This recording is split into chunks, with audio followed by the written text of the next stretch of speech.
kind of place where the big shots of Inazuma live, huh? Paimon kinda expected it to be snazzier. Welcome at last to the Kamisato residence, honored guests. Miss Kamisato is delighted to finally meet you. Is this the Shirasage Himegimi you keep going on about? So, where's she at? Behind the screen? Yes. As the daughter of the Yashiro Commission, this is how Miss Kamisato is accustomed to receiving guests. Consider it a time-honored tradition within the Yashiro Commission. Forgive me if this is an unwelcome surprise. Makes sense. She's a super important person after all. Please forgive my lack of courtesy for receiving you in this fashion, especially following such a long and wearisome journey over the sea. I have awaited your arrival with great anticipation, and Toma assures me that you do indeed possess the power to change the tide of the times. At present in Inazuma, in the name of the Vision Hunt Decree, the people's aspirations are being senselessly trampled underfoot. Though the Yashiro Commission serves the Shogun, it is the people with whom we share close bonds, given the contact we are required to have with them in the performance of our duties. A commission's power rises and falls with the trust of their people. Thus, we cannot remain indifferent to this situation without also remaining indifferent to our own fate. Traveler, lend us your power, and we can... Oh. See, milady, it's just like I said. This will take us nowhere. No, please! Wait! Please, don't go! I will introduce you to the Raiden Shogun on one condition. You must fulfill 3 small wishes on my behalf. What are your wishes? They pertain to 3 whose visions were taken from them.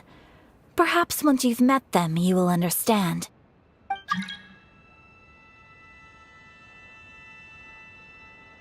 A warrior who guards a village, a former samurai who helped carry out the Vision Hunt Decree, and a swordmaster determined to become the best in the world. Does Paimon get that right? Correct. Please do all you can to help them.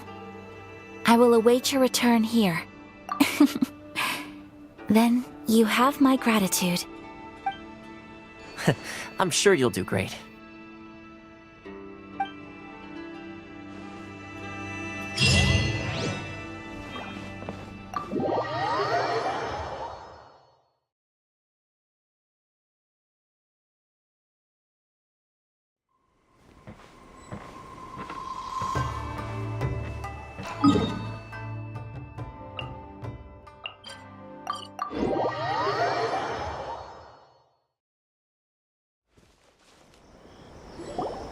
Let's see.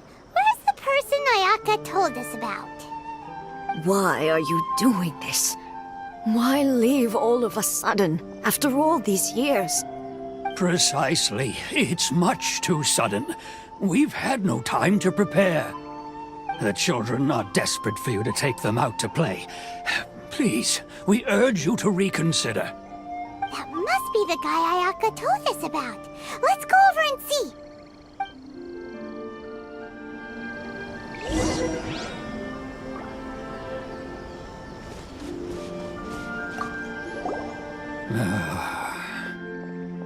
If you want my opinion, something to do with the Vision Hunt Decree.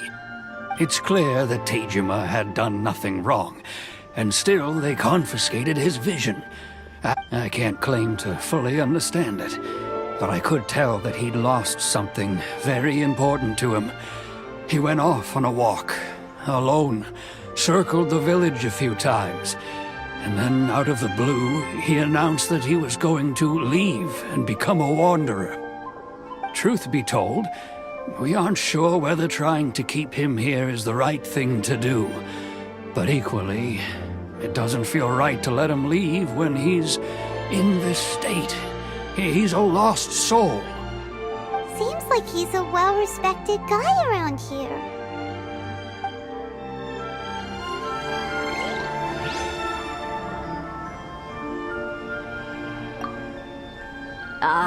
You must also be here to try and convince Tejima to stay. Tejima has protected this place ever since he arrived here 30 years ago. Keeping out the treasure hoarders, fending off any monsters that draw near, resolving quarrels between the villagers. He has put an enormous amount of work into looking after this place, and we all think the world of him. But now, all of a sudden, he says he plans to leave us. We can't help but wonder, was it something we did? We will gladly apologize if that's the case. All we want is for him to stay.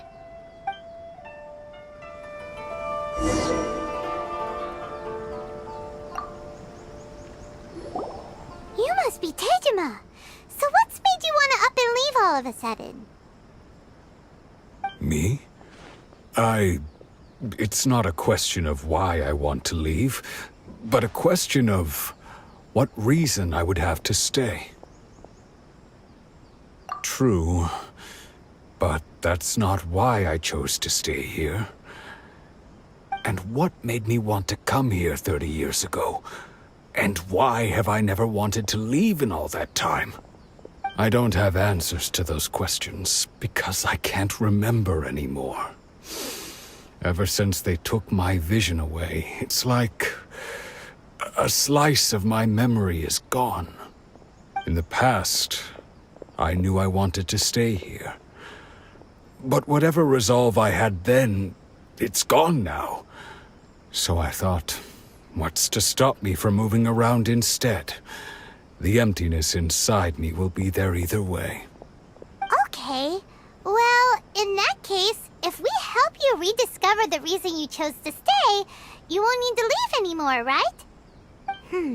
But if you can't remember anything, it's not gonna be easy. Oh, maybe if you just try a little harder to remember, then it'll all come flooding back?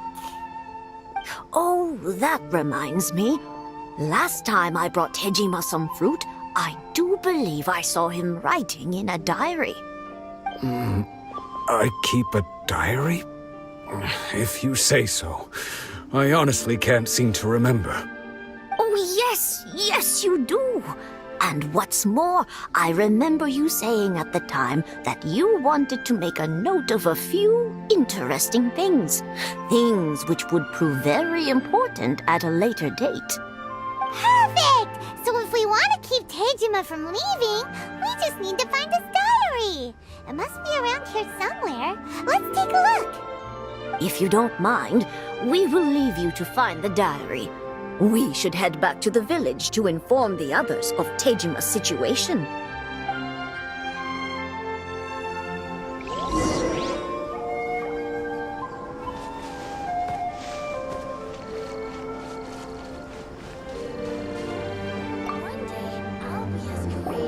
This looks like Tejima's diary, all right. Let's see what we have here. Today, the villagers and I got together to cook dry braised salted fish. I messed up and burned mine a little, so I had to pretend that it was black snakehead instead. Today, I helped rescue a kid who had fallen in the water. After I pulled him out, he told me that his best friend Bamboo was still in the water. I searched the water the whole afternoon before finding out that Bamboo was the name of his pet crab. I went kite flying today. The string broke, so I chased after it as fast as I could.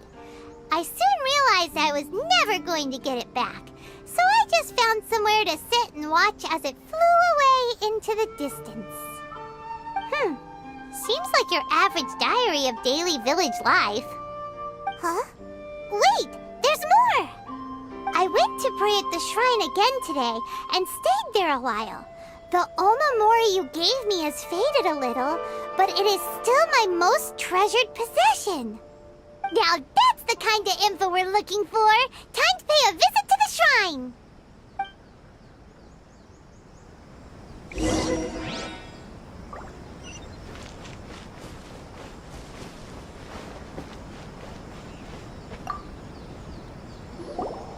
So this is the Omamori Tejima wrote about. Interesting. Looking at the color and the design, Paimon would have thought it belonged to a child. But anyway, if he had this with him all the time, there's a chance some of his elemental energy remained on it. Do you think that it might come in handy?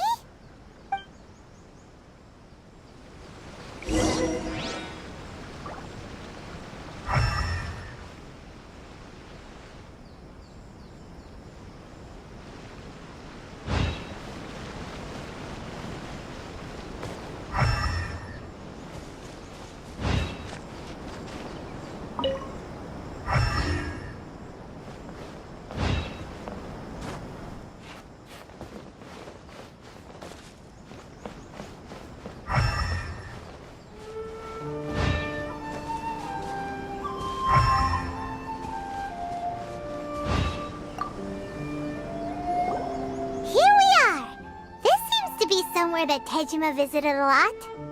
The soil looks like it's been disturbed. Maybe Tejima buried something precious here. Something that kept him in the village all these years? Must be something pretty amazing if it made him stick around for 30 years. Let's dig it up and take a look. It looks like a letter. The paper's gone yellow. Must have been written a really long time ago. Konda Village. Sounds so familiar. Where is that place again? So the reason Tejima came here was to wait for someone.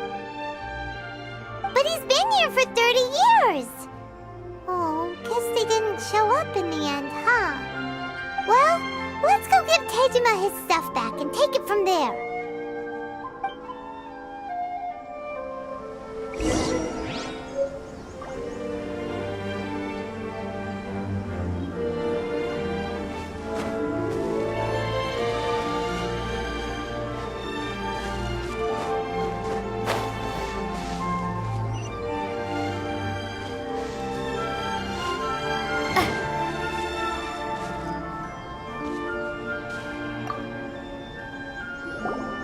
I'll be.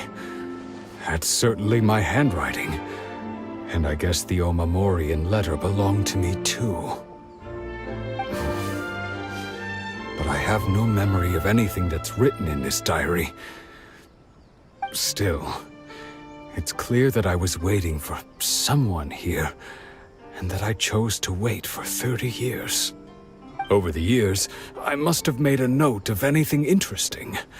Anything that I could share with her when we were finally reunited. And just look at all the things that did happen over the years. The time has flown by so quickly. 30 years feels like the blink of an eye. How could I have forgotten something so important to me?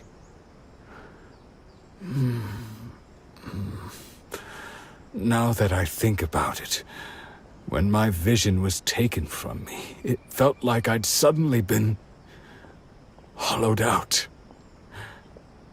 Love, regret, everything I felt for her, it's all disappeared. No, not especially. After all, I've forgotten who she was. Her face, her voice, the things we experienced together. I barely recall any of it. It's as if she'd never been in my life to begin with. As if all these years have been nothing but a hazy dream. I think maybe not. If this is something I waited most of my life for, I suppose I should carry on waiting. Although, what if she were to turn up eventually, only to find I didn't remember so much as her name? Wouldn't that be upsetting for her? When I think about it like that, I do feel a slight tinge of sadness in my heart. How curious. Why am I thinking like this when I don't even remember who she is? It's just like that feeling of emptiness. The feeling that something is missing. Thank you both for helping me reconnect with my reason for staying here. I shall remain here and keep waiting for her. Tejima seems to be dealing okay, but still, it makes Paimon really sad.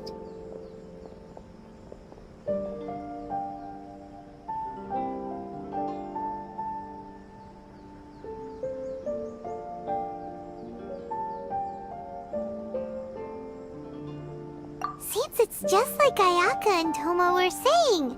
If you lose your vision, you lose all your hopes and dreams too. That certainly explains the state Tejima was in earlier. At least we were able to help him, weren't we? Well, let's go find the next person. According to Miss Kamisato, the second one who lost their vision is a samurai from the Tenryou Commission.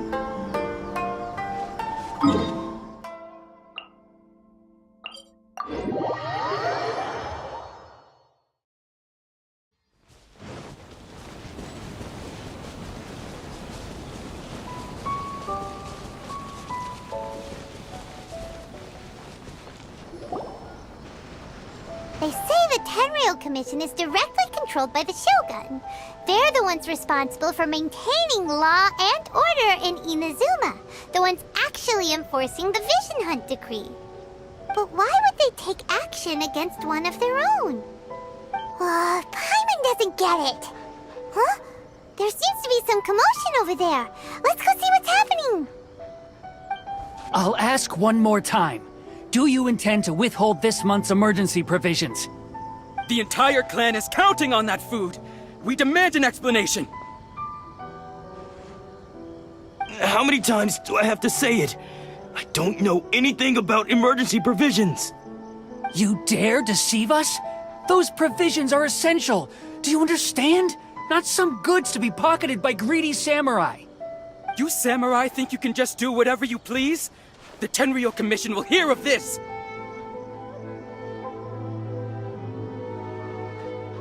Oh, huh? And who are you?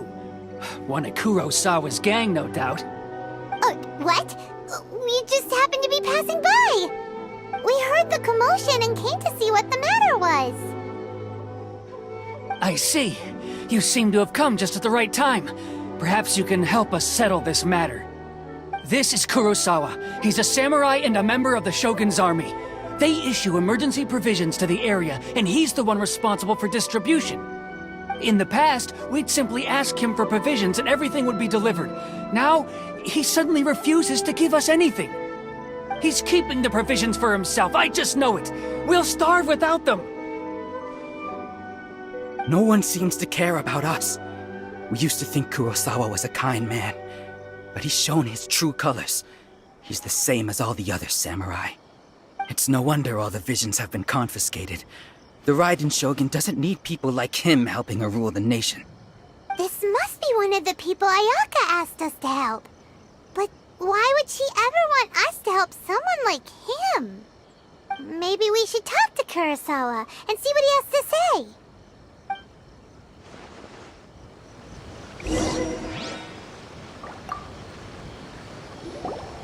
I've never even heard of these emergency provisions. I don't know whether it's rumors or whether they're trying to blackmail me. But either way, it's ridiculous. If I was hoarding supplies, would I still be the poor man I am today? My own family can barely get by as it is. No, if you'll excuse me, I've got other matters to attend to. And that's the first bit of truth I've heard all day. The Shogun's army told me that I was unworthy of my vision. And they said I was slacking off in my work. Apparently, I'd even disappointed the Raiden Shogun. And that's why they confiscated my vision. Well, that's strange. You were helping enforce the Vision Hunt Decree. Why would you be unworthy of your vision? To be perfectly honest, I don't seem to remember the details. but I don't recall what they were. And it's not just that. I have this unsettling feeling, like someone owes me something. Does it have to do with the missing emergency provisions? I didn't take any. Like I said, if I was taking them for myself, I wouldn't be going through such hard times right now. To top it all off, my house was just raided by treasure hoarders, which is why I came here in the first place.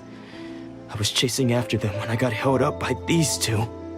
If you don't believe me, go find the treasure hoarders yourself. If there were any emergency provisions to be had, they would have found them. Huh. He seems to be telling the truth. But we better confirm.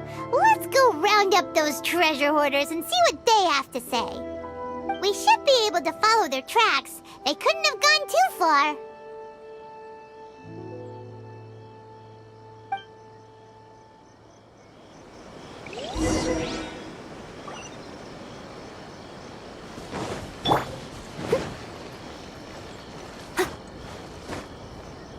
I'll catch up.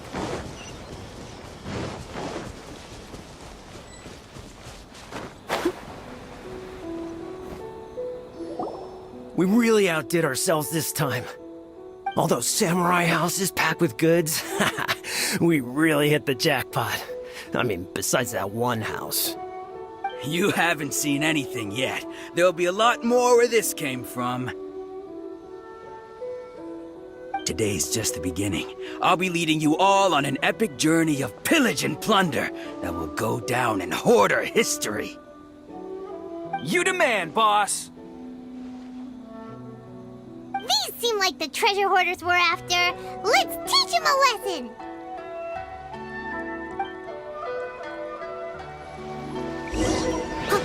Someone needs assistance.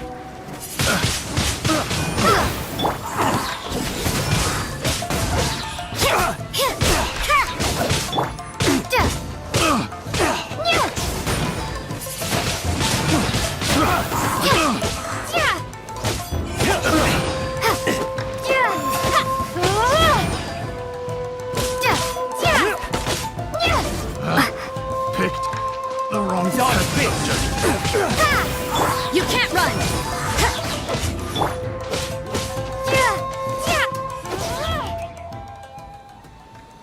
Oh, there goes all the Mora. We worked hard to steal that, you know? Come on, boss, think of something. Not bad, kid. You ever think of joining the treasure hoarders? We could use someone like you. Kurosawa. Oh, I remember. So he's the one who sent you after us, huh? Just our luck. I knew he shouldn't have hit that place. So what did you see inside? Was it stuffed with food supplies? Food supplies? You kidding? That place was a complete mess. All we found was a strange-looking box, hopefully with valuables inside. I didn't want anyone else to see it, so I was planning on opening it myself once we got back. But now that you've caught us, how about we make a deal? That little box for our freedom. What do you say?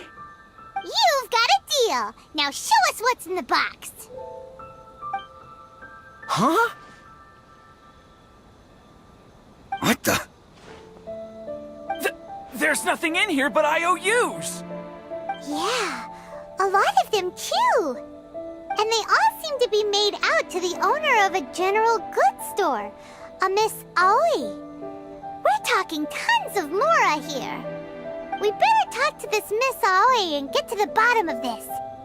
As for you guys, you're free to go. Just pray that our...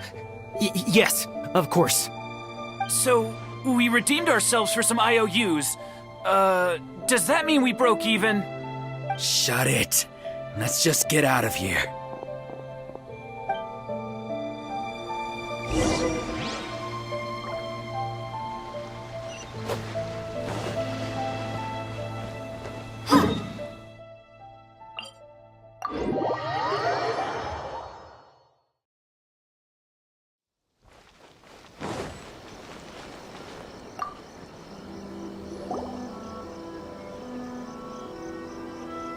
Welcome to Tsukumomono Groceries. We've got everything you need. Can I help you find something? Or perhaps there's something you want to inquire about? Ah, so you're friends of Kurosawa, I take it? Perhaps you're here to pay off his debts. Whoa! Let's not get ahead of ourselves. We're just here to learn where they all came from. How did Kurosawa end up owing you so much money? Did he buy anything super expensive here? Let me think. Kurosawa would come regularly to purchase large quantities of foodstuffs. He'd always put the payment on his own account. However, the price of provisions began to skyrocket recently, and his salary was no longer enough to cover the cost. So, he started writing out IOUs to cover whatever he couldn't afford of the usual amount. So that's how he was getting those emergency provisions. But why did he have to purchase a usual amount? If the prices increased, couldn't he just buy less? Well, if you think about it, the citizens receiving the emergency provisions must have been carefully calculating how much they needed to sustain them each time. Kurosawa thought that it would be quite the disappointment for them if they found they didn't have enough, especially after such long and careful planning.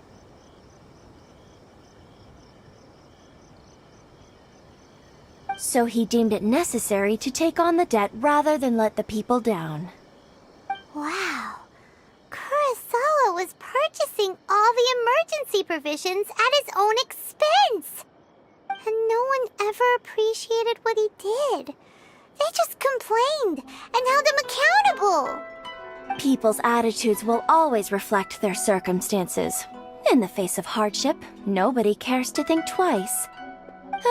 If you ask me, had Kurosawa told everyone the truth about the supplies from the start, then there wouldn't be such a severe backlash now. Of course, I'm sure there would still have been some unrest. What he was doing was truly a thankless deed. As for why he chose to spend his own money on emergency provisions and never tell anyone, I'm still not too clear myself. If you're still curious, why don't you go ask him yourself? I see. That reminds me, it seems that his vision was recently confiscated.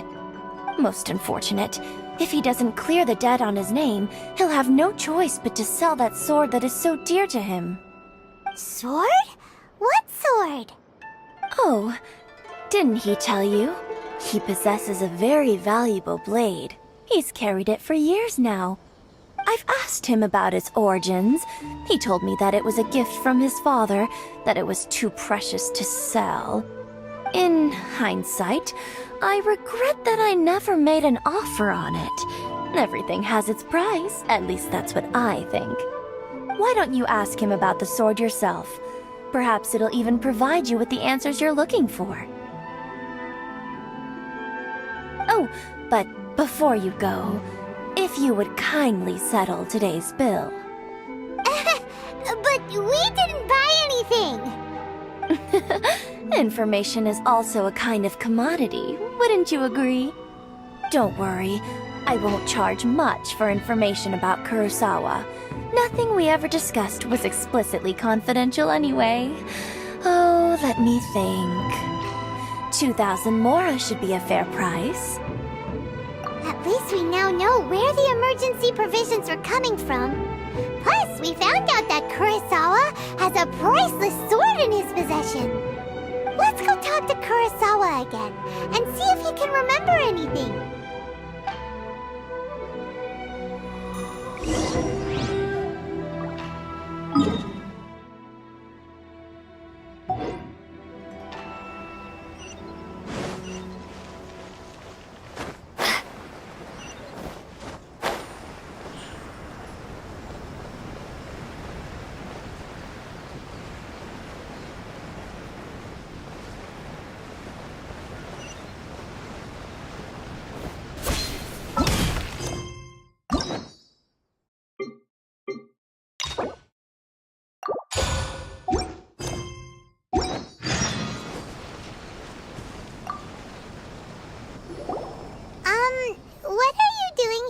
yourself?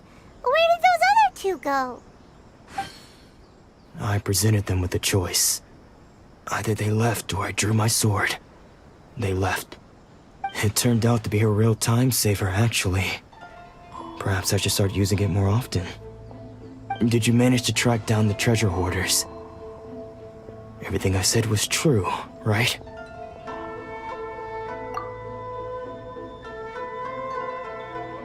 That just about sums it up. It turns out that you really were distributing emergency provisions, but they were all purchased at your own expense. Strange. Is that really the kind of person I was? I don't really have any such recollection. Even after all you've told me, I still don't remember anything. Why was I purchasing emergency provisions for everyone? And why would I put myself in such a difficult situation? I really don't understand. But I could not deny that when I brandished my sword to scare those two away, I could sense that my body was somehow reluctant to do so. This sword was once wielded by my father. I remember once when I was young, I wanted to sneak out with the blade and show it off to the kids next door. My father ended up catching me in the act and scolded me severely. What did he say? I can't seem to remember that either. It would seem that I forgot many important things when my vision was taken from me. So many memories gone. Forever. No matter how hard I try to remember, all I can remember now is my father telling me that this blade bore his life's creed. Before he passed away, he placed the sword in my hands and said to me, "With this sword, you should..." Hey, if you look carefully, there seems to be some words engraved on the hilt. Can you recognize the words? Virtue and justice? Somehow those two words seem to explain everything now. Taking on seemingly endless debts to make others happy. I guess that must have been my greatest ambition after all. But what use are virtue and justice? I purchased the provisions for those in need. And look how things ended up. The Tenryo Commission seized my vision.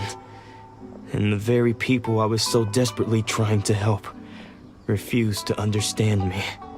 And the irony of all of it is, I somehow still felt sorry when threatening them with my blade. I'm incapable of being a good person, yet I'm equally unable to be bad. I don't know what to do with myself. Yet another troubled soul. When we get the chance, let's speak to Toma about Kurosawa's debt. The Yashiro Commission would surely help cover his expenses. In any case, we must never let him sell off that sword.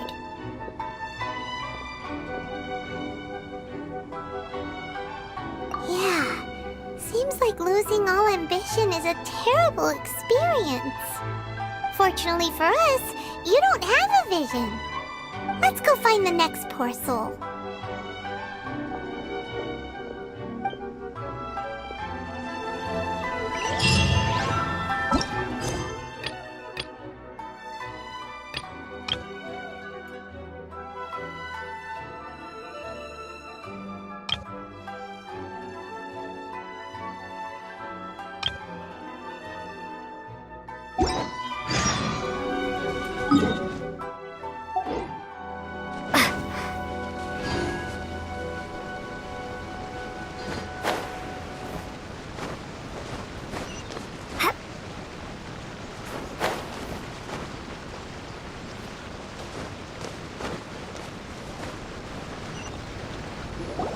The third person who had their vision taken is supposed to be a famous sword master around these parts.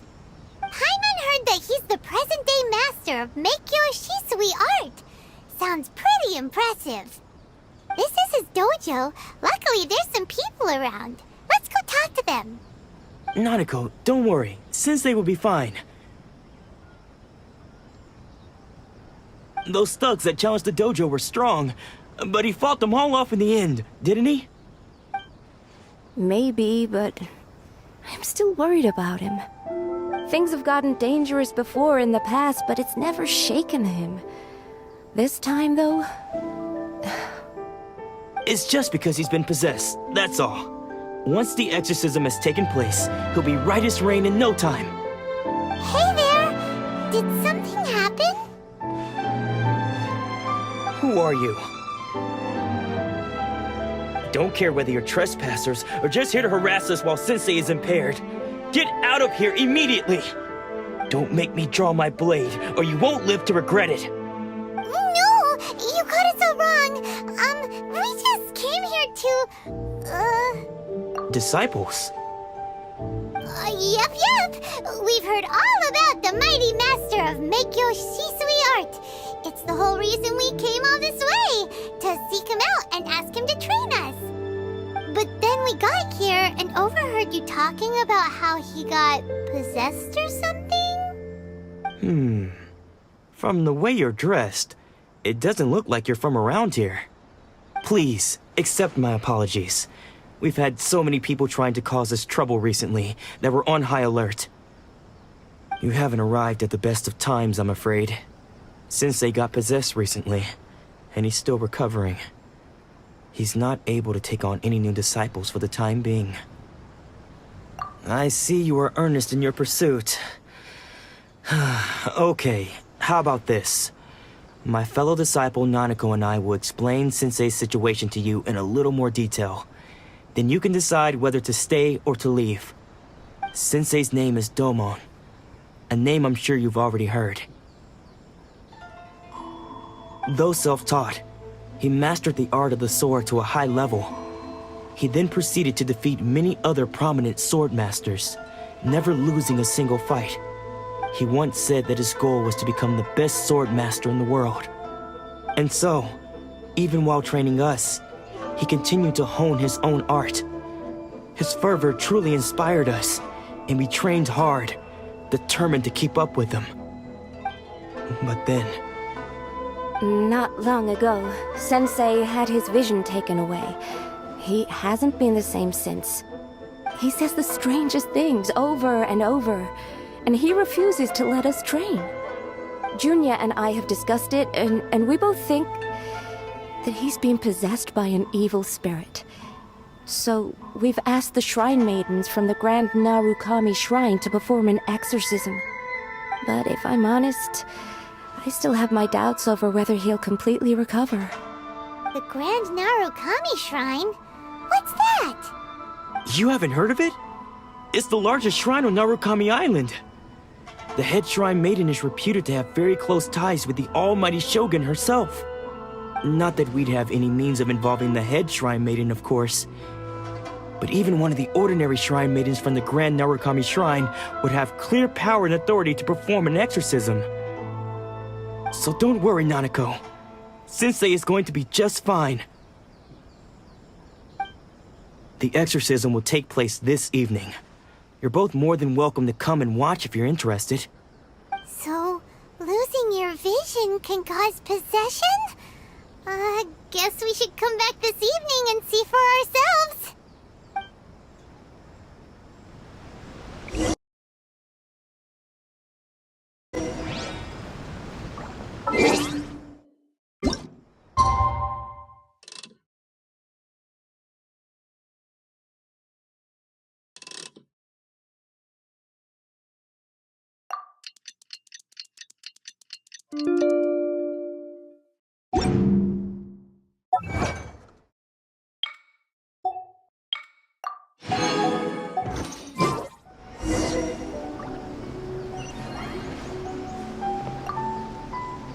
Shh. So you decided to come. It's a good thing you didn't arrive any earlier. You would have had to witness Sensei in one of his fits of madness. Just now, when Nanako was attending to him, she heard him whispering a few names to himself. When she asked him who the people were, he suddenly looked panic-stricken and pushed her away. It looked like he was in great distress. He was covering his ears and looking frantically around him with bloodshot eyes. All the while he kept calling those names. Some of them we knew, others we didn't recognize. But they all seemed to be the names of sword masters he had defeated in the past. One of them was Anzai. He used to be a fellow disciple of Sensei's. His senior, in fact. But Sensei defeated him in a duel many years ago, and he has been a wanderer ever since. Sensei wouldn't stop calling his name. Thankfully, the shrine maidens managed to subdue him, so the exorcism can finally continue. The ritual has now begun. All we can do is patiently await the result. Here's hoping Sensei will be back to his normal self very soon. Please, excuse me for a moment while I fetch some water. If he wakes up, he is sure to be thirsty.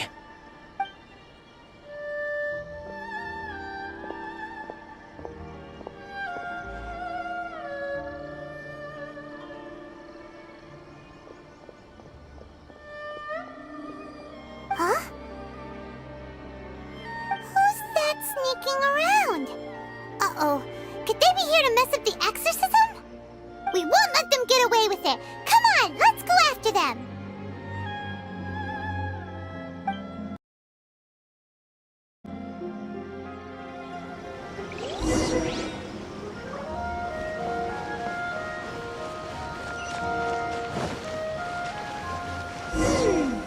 Seems they aren't here.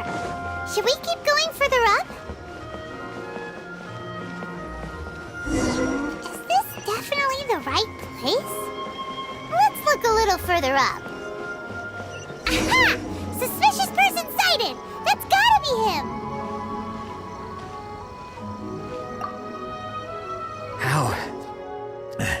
How did you catch up with me so quickly? Are you sure you're Domon's disciples? You move even quicker than he does. Unless... I guess it's been a few years. Maybe his skills have improved again. Excuse me? We're the ones asking the questions here. First off, who are you? And what are you doing sneaking around these parts? You seem like bad news, mister. Bad news? I'll have you know I trained side by side with Domon back in the day, long before you ever showed up. I don't care to talk about that time anymore. But if you must know, I am Domon's senior. His senior? Wait, that means you must be... Anzai? Yes, that's me. Because I don't wish to see Domon or anyone else associated with him ever again. When we were young, we trained under the same sword master, studying Make-Yoshi Sui art together. I had begun training 5 years before him, and everyone looked up to me as a steady and dependable older disciple.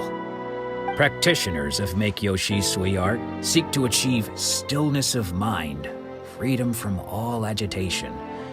But Domon was different.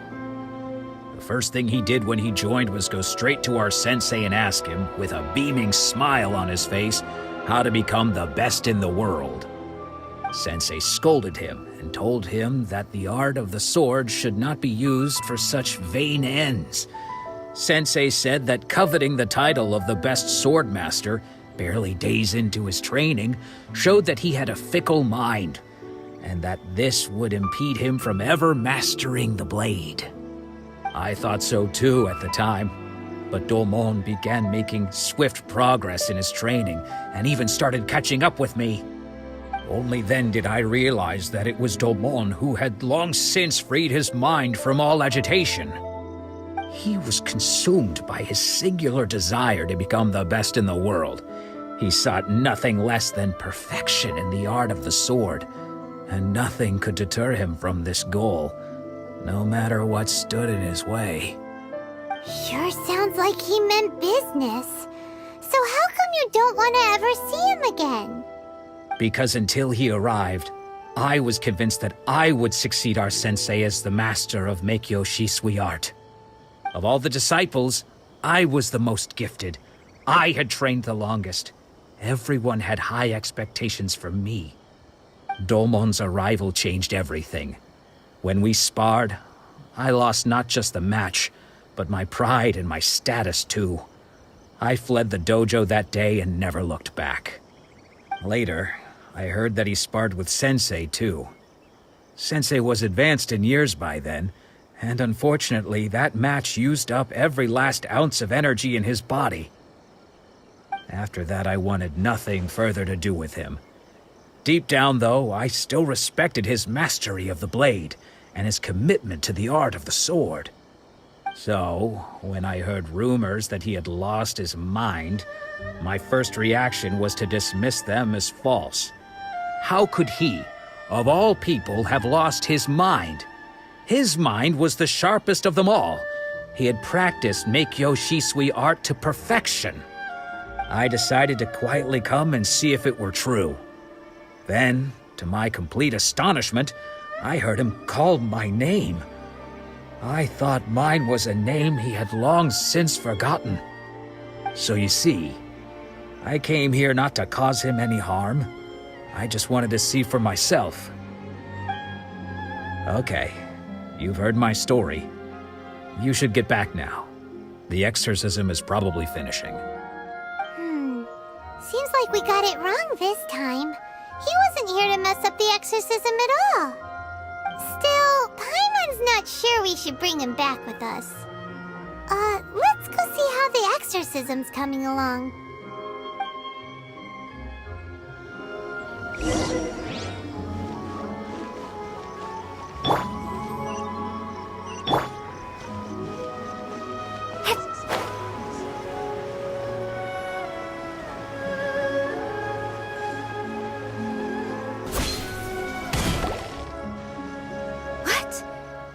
You're saying he isn't possessed?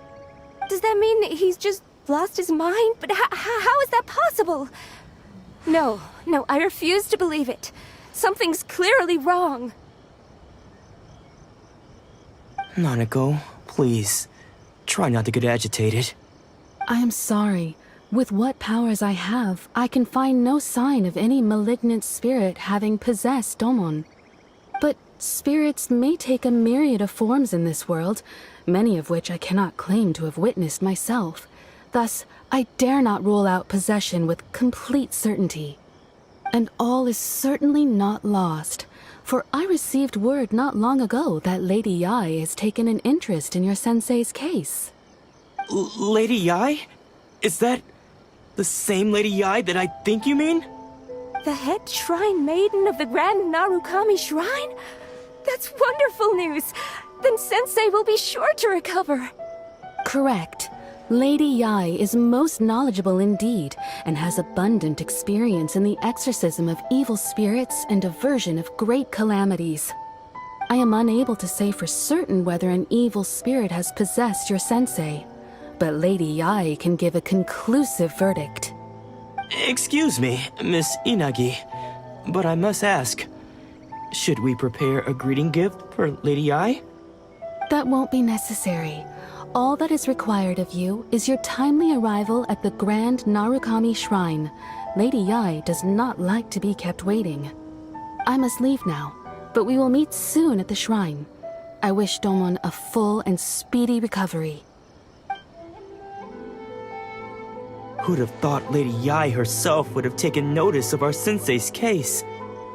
Do you mean to say that Sensei isn't renowned enough to deserve Lady Yai's attention?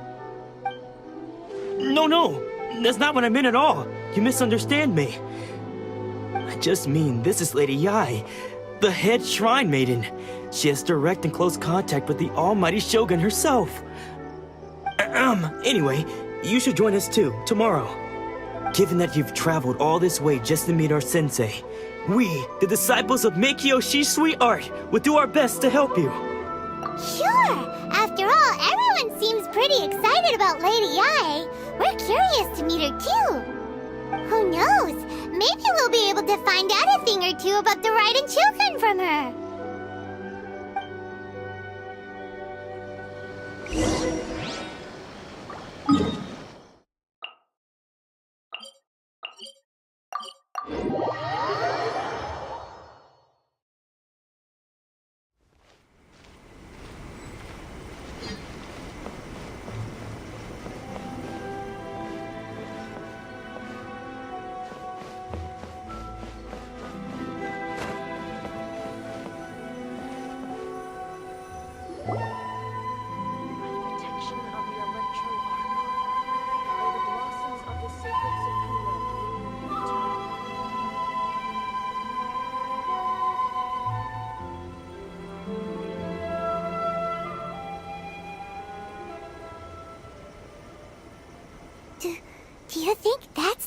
Yae?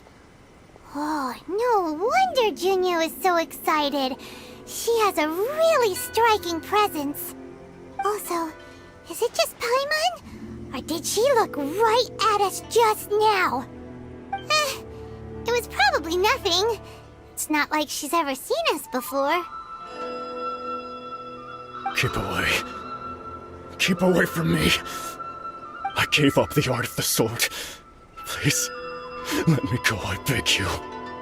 As you can see, Lady Yae, Domon has persisted in this state for some time now. He appears to see those who have lost to him in duels past, gathered all around him to persecute him. Lady Yae, it must be a possession, right? This is nothing like him at all. In the past, no matter what came his way, he would always face it with a confident smile. I'm sorry. It is clear to me that your sensei is not possessed by any evil spirit. But then does that mean he... Yes. This is a change in the person himself. Unable to cope with the tremendous pressure he was under, he suffered a spiritual collapse. With his wits impaired, he finally descended into madness. As one who is thrown into the sea, though he fights back desperately against his predicament, it does nothing to prevent his descent into the depths. As for what has triggered this change, I believe it must be the loss of his vision. For to be stripped of one's vision is to be stripped of one's ambition. Stripped of his ambition? But Lady Yae, even without his ambition, why should he suffer such a dramatic change? How does that explain his descent into madness? Your school practices Meikyo Shisui art, does it not? Stillness of mind, freedom from all agitation. What a fine notion that would be if any in this world could ever hope to achieve it. There was once one who claimed to be indifferent to rank and reward, and who fled enraged when defeated by his junior. And then there was an aged swordmaster who was aggrieved enough that he crossed blades with a disciple he himself had taught. Then, what of the one who crossed blades with his own sensei and beloved fellow disciple, and defeated them both? Can one truly remain unagitated, of still mind in moments such as these? Lady Yae, I'm not sure I understand. The path of the swordmaster is filled with twists and turns. It is no small undertaking to pursue the position of greatest swordmaster in the world. It requires one to take their sword firmly in both hands and cut down the hopes and dreams of others, even those of one's closest companions. Only a deep commitment to his ambition to become the best made it possible for him to rise above the pain of these encounters, to focus on the way ahead. When that ambition disappeared, he began to doubt himself. As he battled his growing, he slowly descended into the state you see him in now. Much like a certain fatally flawed friend of mine. Poor Sensei. To think he's been suffering so greatly. I'm sorry. It's all my fault. Father, Sensei, Ansai. That's enough. Huh? Isn't that Ansai? Where did he come from? Did he follow us the whole way here? Ansai, why are there two of you? Is that you or a ghost? You're here for revenge, aren't you? I knew it would come. I never should have. You're right to assume that my feelings towards you are far from kindly. But I didn't come here to settle a score. It's been so long now that I made peace with it years ago. You did nothing wrong that day. I couldn't face the humiliation. That's why I ran. I don't think most of the people you beat along the way would hold it against you. On the contrary, when you cut our ambitions short, we entrusted them to you, in the hopes that they might carry you further. Now I know that we can't place our hopes in you any longer, since you've been stripped of your ambitions too. But that is no reason to strip them of theirs. Follow the way of the sword all the way to the highest peak. You taught them that, didn't you? But what if one day, the same thing happens to them? I put everything I had into trying to become the best. But what if it was all a huge mistake right from the start? If there's a chance they'll end up like me one day, I'd rather they stay where they are now than go any further down this path. Have you asked them what they think? Sensei, after you rescued me from the hands of the pirates, I told myself I would follow in your footsteps for the rest of my days. I can't know whether I will suffer in my future as you do now. All I know is that here and now, in the present, I wish to continue. I want to keep going until the day that I can stand before everyone with my head held high and announce that I, like my sensei Domon before me, am a master of Meikyo Shisui art. Nanako's far from the only one. Actually, all of us think that way. Goodness. Well, You see? You can place the ambition you once had in their hands. Being stripped of your ambition is something that's never happened to me, so I can't claim to understand it. But I do know what it feels like to have your ambitions crushed. That's what happened on the day that you so effortlessly defeated me. So, just as I once placed my ambitions onto you, it is time for you to release yours into their custody. You are not in the same position that I was. When I left, I had nothing to my name. But you have a great number of worthy disciples. I understand. I'm sorry to have made you worry for me and for the state of Meikyo Shisui art. I no longer have the resolve to become the best in the world. The emptiness and suffering inside of me will not abate, so I cannot hope to still my mind and be free of agitation. But as your sensei, I shall commit to imparting unto you everything I have learned in my life so far. This is my promise. And I humbly ask Anzai, my senior, to hold me to my word. You can count on that. I'd be checking in on you occasionally anyway, just to make sure you hadn't lost your mind again. But I am now used to the life of a wanderer. I do not belong in the dojo anymore, so I will simply stop by once in a while to make sure you aren't cutting any corners with them. Well, don't just stand there staring at me. Say thank you to Lady Yai and then get yourself back home.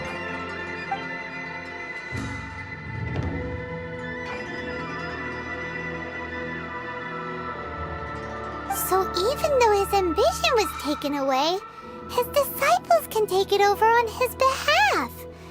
Guess that sort of solves this one, huh? Traveler, a moment, please.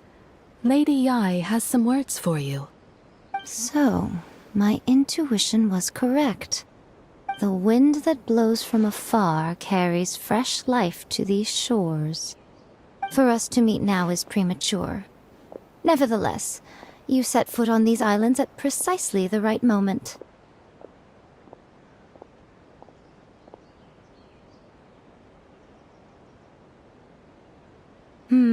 I have high hopes for you, child.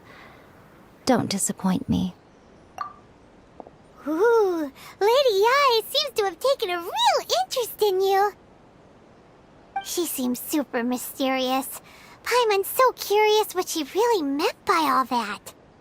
We can come back to it another time. For now, we should go report back to Miss Kamisato.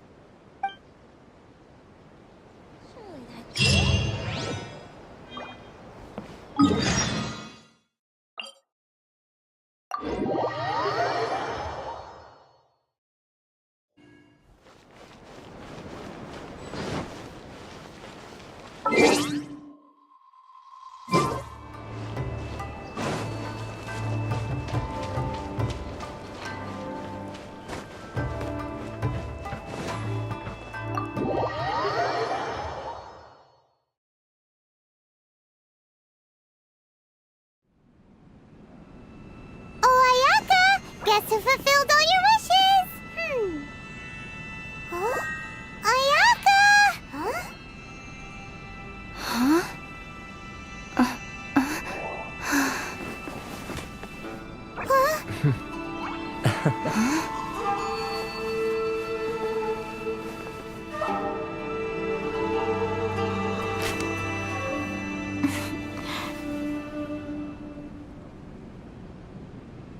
Traveler, Paimon. It is a pleasure to finally meet you both face to face. I have heard all about how you helped our 3 friends. My sincerest thanks to you. Yeah. Short of getting them their visions back, it seems like there's no way to really help them. Ayaka, how come this time you get to come out and meet us in person? Because now that you have done the 3 things I asked of you, I consider you to be my friends. As you will observe, I dispense with the screen for Toma also. Ooh, wait a second. But isn't Toma your, servant? Paimon's happy to help and all, but Paimon sure as heck did not sign up to be a servant. Oh. Paimon, you are most entertaining.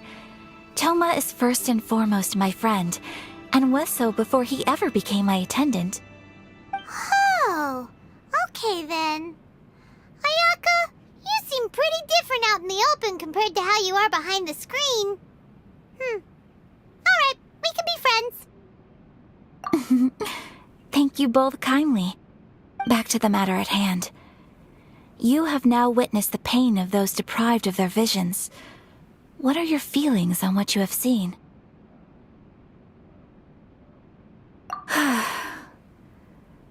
Perhaps in the eyes of a deity such as the almighty Shogun, the lives of those who inhabit the world are inconsequential. Thunders roar, lightnings flash, the winds assault, and the rains descent. All these things take place with no regard for the feelings of the common people. But I believe that surely you understand what they must endure. It seems that perhaps now you can appreciate my feelings on all of this. In which case, perhaps you would be willing to reconsider your stance? You will? Really? Naturally. Alright, bravo, my lady. You were right all along. See? I told you she wouldn't reject them. I'd placed my trust in the right person after all. Now then, given that the remainder of our discussion pertains to matters of a more confidential nature, perhaps we can move to the Komori Tea House? We ought not to involve other members of the Yashiro Commission.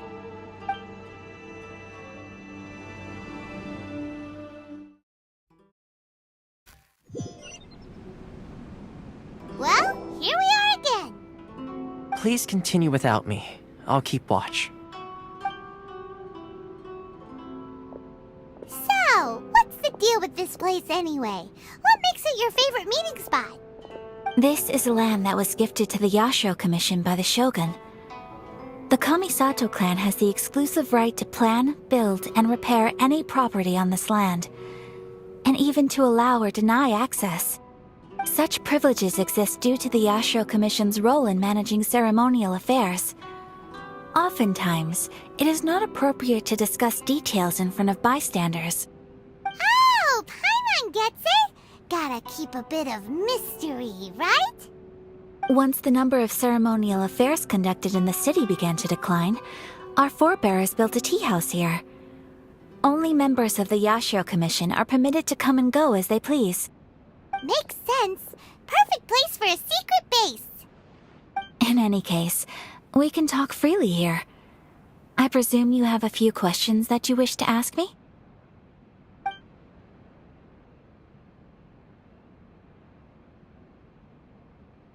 The almighty Shogun.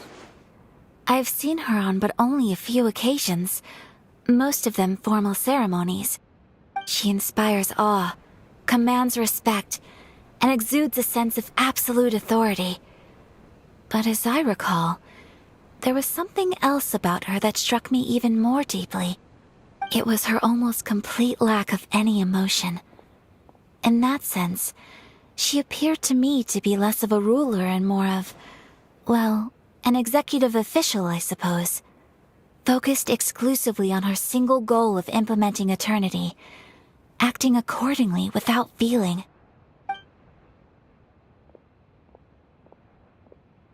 The issue is this.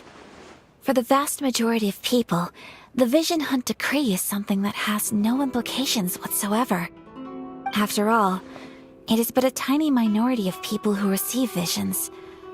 Moreover, it is not unknown for visions to spark jealousy in others. Because of this, the attitude of most people towards the Vision Hunt Decree is one of indifference. How can they be like that? Paimon's getting mad. Nevertheless, in addition to us, there is also the resistance on Watatsumi Island. Resistance? You mean like an army fighting against the decree? Yes. Many who have lost or fear losing their visions have rallied together under Sangonomiya on Watatsumi Island to form a resistance group. To say a little more about Sangonomiya, historically, there has always been some conflict between them and the shogunate of Narukami Island due to their different belief systems. But I do wonder whether there may be some other agenda behind their resistance movement, beyond merely fighting the Vision Hunt Decree. Of course! We have tried on numerous occasions. Unfortunately, each time a proposal to repeal the decree arrives at Tenshukaku, it is promptly vetoed by both the Tenryou Commission and the Kanjo Commission, and subsequently scrapped. They invariably adopt a stance of unconditional support for the Shogun's decisions. They have no interest in discussing anything. It almost makes one wonder whether they had a hand in the Shogun's sudden decision to issue the Vision Hunt Decree. Ooh, Paimon has a question though! Oh? What would you like to know, Paimon? Have you got a plan yet to fight the Vision Hunt Decree? To be honest, we do not. What? Please, do not forget that challenging the Vision Hunt Decree is tantamount to challenging a deity. Coming to terms with that is already a difficult step to take. So what are we gonna do? Well, for the moment, all we can do is try and reduce the harm that is being caused by this decree. For example, by providing vision bearers with safe refuge, or manufacturing counterfeit visions for them as a contingency measure. You're telling Paimon that there are people out there who can make fake visions? Don't underestimate the talents of the craftspeople in Hanamizaka. To the naked eye, their counterfeits are indistinguishable from the genuine article. The problem we are facing right now is that Master Masakatsu, who was providing us with counterfeit visions, has recently been arrested by the Tenryou Commission. Darn! So they found out about it? Ugh. Yes. We knew it was not a long-term solution, and that it was only a matter of time before it would be exposed. But we cannot simply abandon Master Masakatsu. Exactly. I feel the same way. But given mine and Toma's identities as part of the Yashiro Commission, breaking him out of prison would risk dragging down the reputation of the entire Kamisato clan should we be caught. That would only serve to cast suspicion on any future activity we might seek to attempt. By no means do we intend to place the burden of such a task on your shoulders alone. When you are ready, go to Hanamizaka and look for a fireworks shop run by the Naganohara family. There, you will find someone who can help you.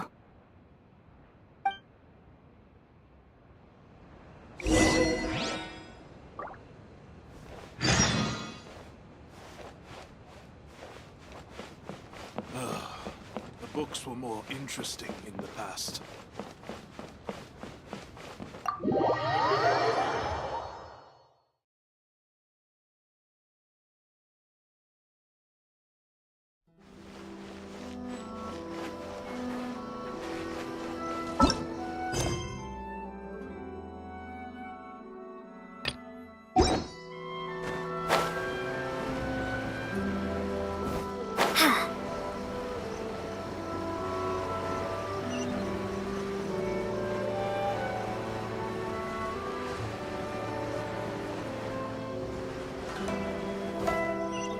Just hand it over. You don't want any trouble with me.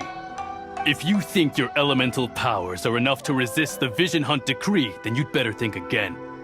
Believe me, you're not the first of your kind we've encountered, and we've seen the same unpleasant outcome time after time. You'd best save yourself the trouble. Can't you make an exception? I just got this vision. I won't even use it, I promise. So this is the Vision Hunt decree in action, huh? We can't just sit around and watch things unfold, can we? Psst! Hey, wait! Huh? There's someone trying to get our attention. Come on, this way. What's going on? Can't you see we need to go help? Shh, quiet. Just sit tight and watch for a moment. Hey, this isn't right, you know. Just because you don't have a vision doesn't mean you can sit back and watch others in trouble. Huh? Hey, wait! You do have a vision! Shh! If you don't keep your voice down, I won't have one much longer. All right. Here, take it. Wise choice. All right, let's go. What should we do now? He's already given up his vision.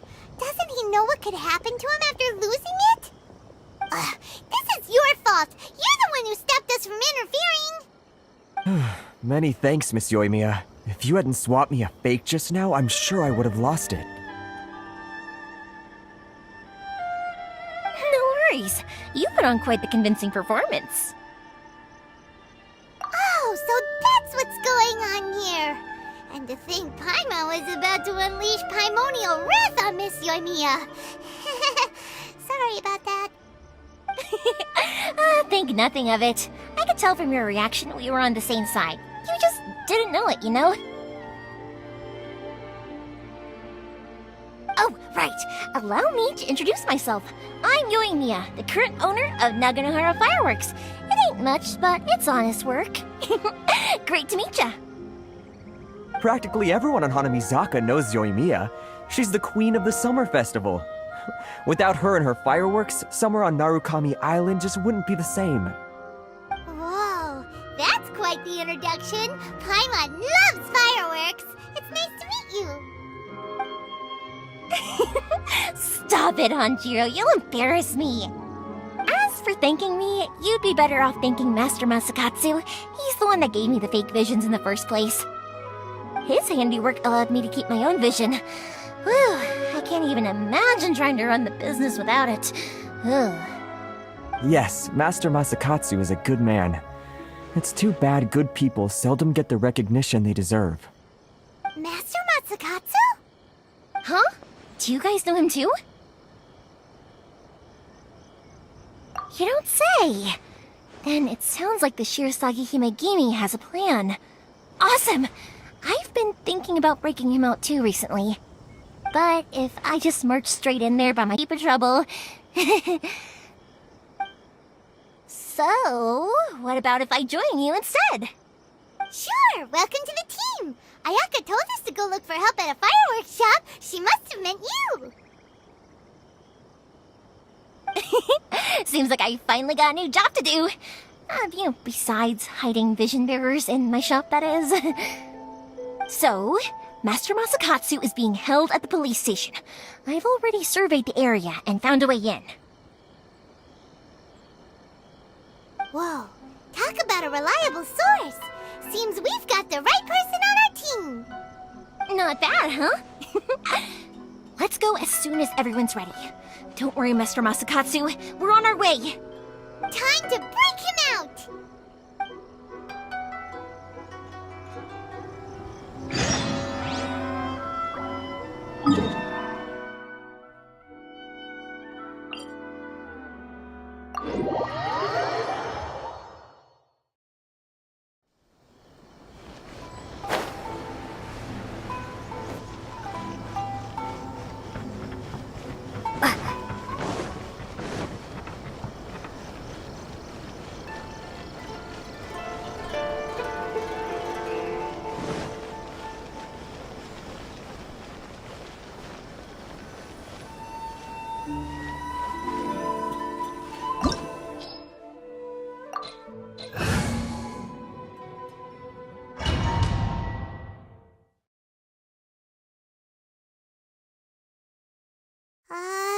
Now that we're inside, this place is a whole lot creepier than Paimon imagined.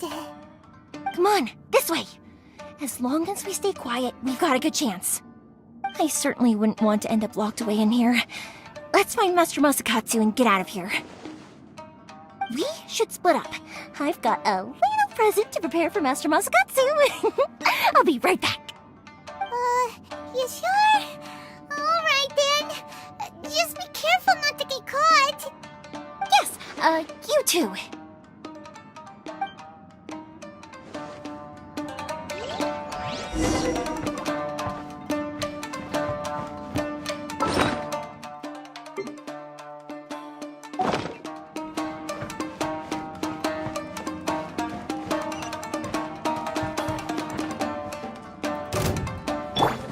Leave it all to... Yeah!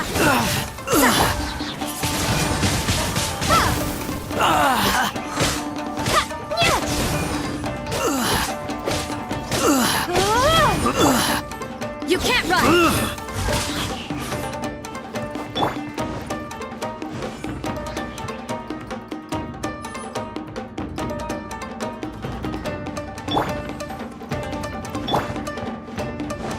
Talk about a big door! Seems we need to collect something shaped like Magakama in order to open it.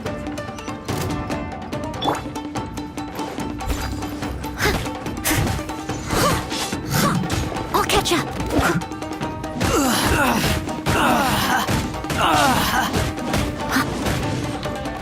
Boba, get them! Eat this! Windblade!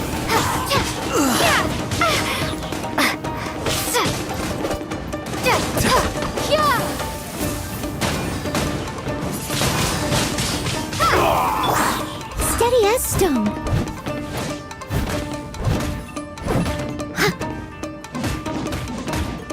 Allow me to strike first!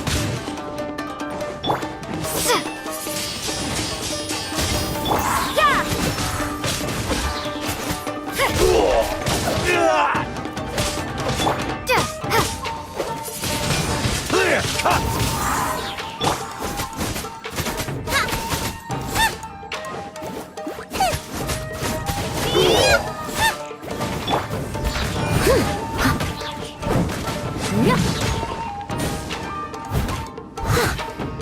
I dare you! You can't run!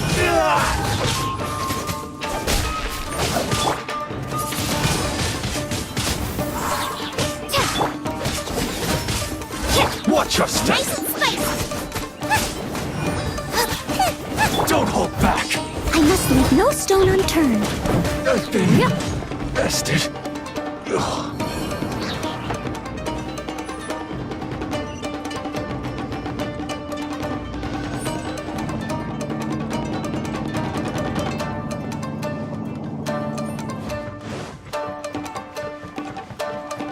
Battle formation!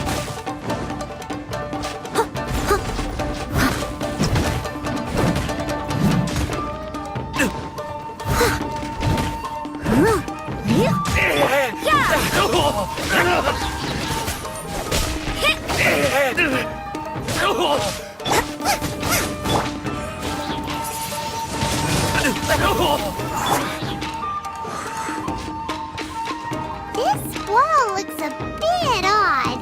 Maybe there's some special trick to it.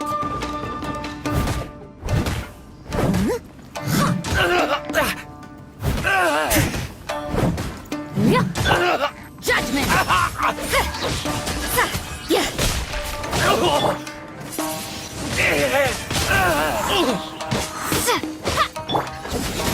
Get them!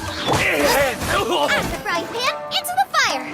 I won't forget Now this. that these guys seem a lot tougher than usual, Paimon wonders if that armor over there has anything to do with the source of their strength.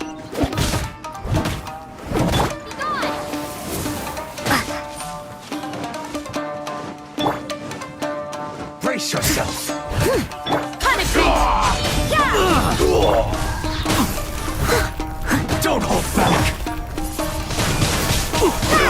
Watch your step. Show me what you've got. Get them. I dare you. You can't run! What a nuisance! Nice and spicy. Allow me. Strike first. Watch your step. This. Show me what you've got.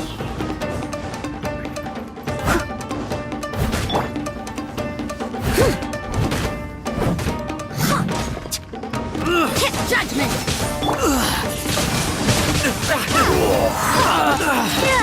Prepare to be blown away. Allow me. Strike first. Steady as stone. You can't run! That's it. Boba, get them. Watch your step.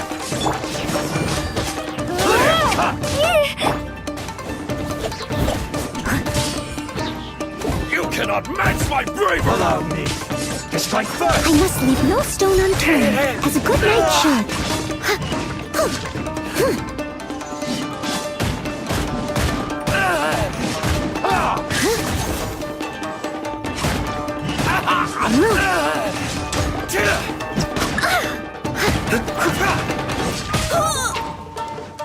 Shiver. Judgment! I can search myself up. Watch your step! Allow me. I need to. Strike more. Train harder.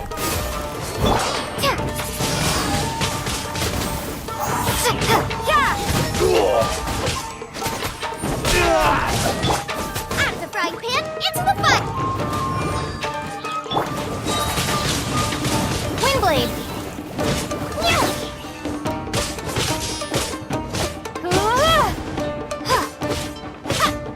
Nothing. Bested.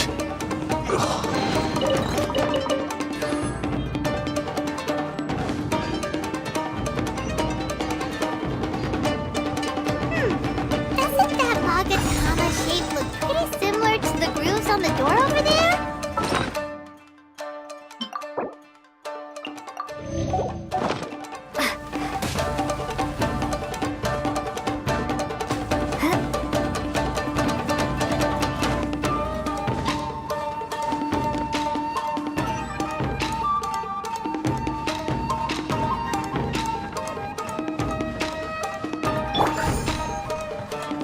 Brace yourself, lesson. Leave it all to me. I'll catch up. Show me what you've got.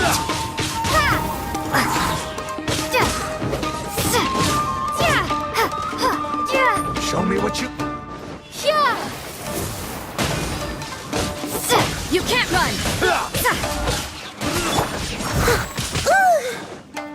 Don't hold back. Steady as stone.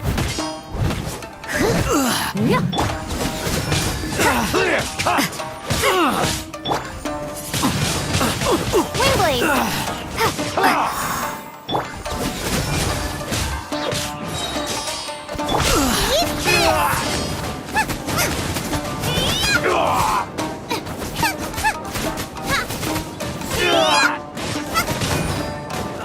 Nice and spicy.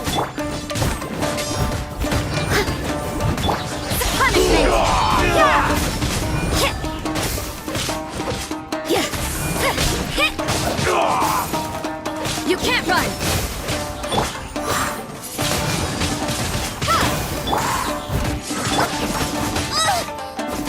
I dare you.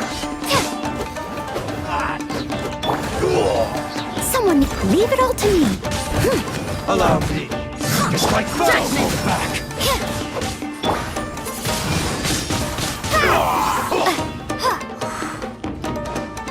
I need to train harder.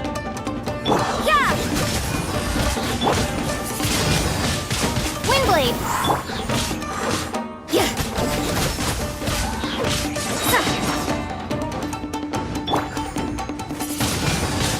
I've been bested.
steady as stone.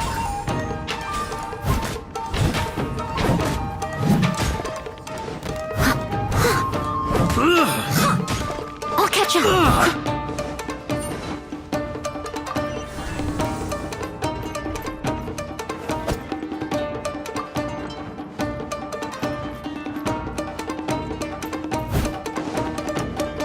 Leave it all to me.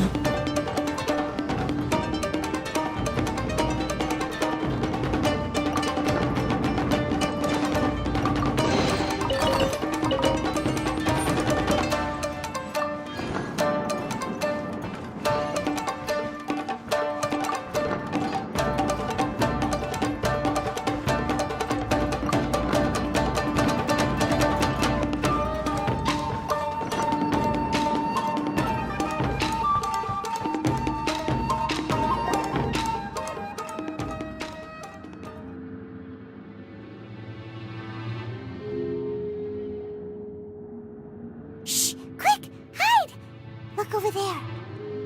That must be Master Masakatsu. Did you really think that little trick of yours could fool us? Locking you up was just the beginning. No! Oh no! Those Tenryou Commission brutes are torturing him! If we don't come up with a way to break him out fast, then... Yoimiya, when did you get back here? I can't bear to watch.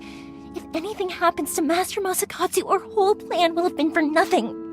Hey, you there! What are you doing? Ma'am. We were just teaching him a little lesson, that's all. Huh? Who's that? That's Kujo Sara, adopted daughter of the Kujo clan of the Tenryou Commission. She's also a general in the Shogun's army. What's she doing here? Make way, let me have a look at him.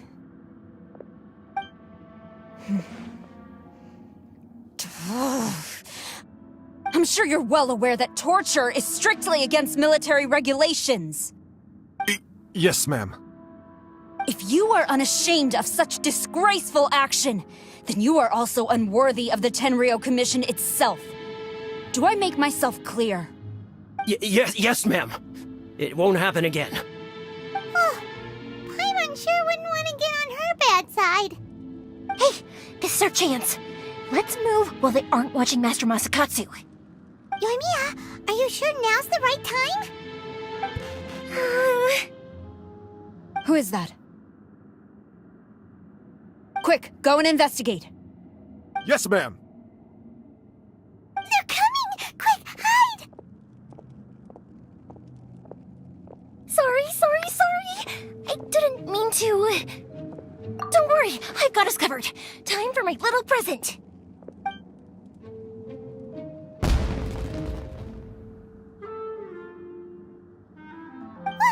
Fireworks! Huh? Was that an explosion? It sounded like fireworks. Quick, let's hurry!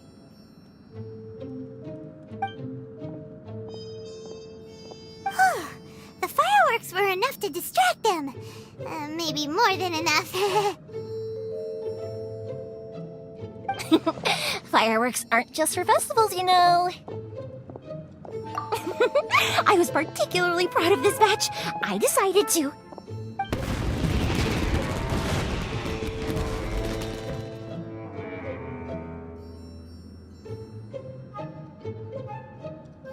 Whoa! Yoimiya, this is turning into a bit of a fireworks display. Well, fireworks are my craft after all. Every batch has to be spectacular.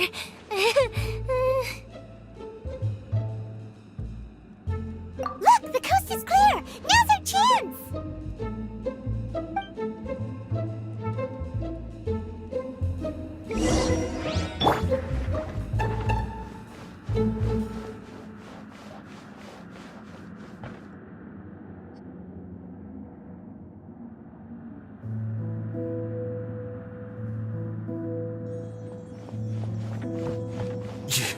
Yoimiya, is that you?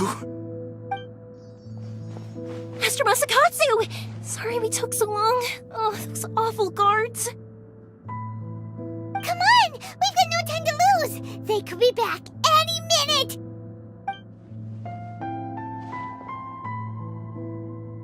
Oh. Yes, leave, before I let my judgment get the better of me. He's in serious condition. Be sure he gets immediate medical attention. But remember, once he's recovered, it won't be long until I bring him right back. Well...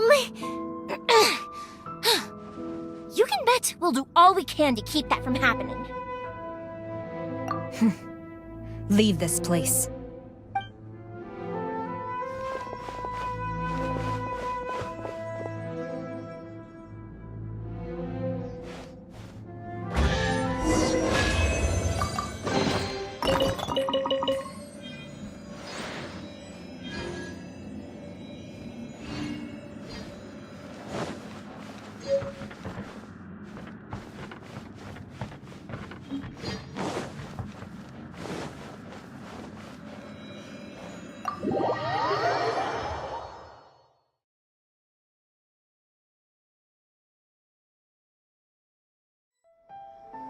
Phew.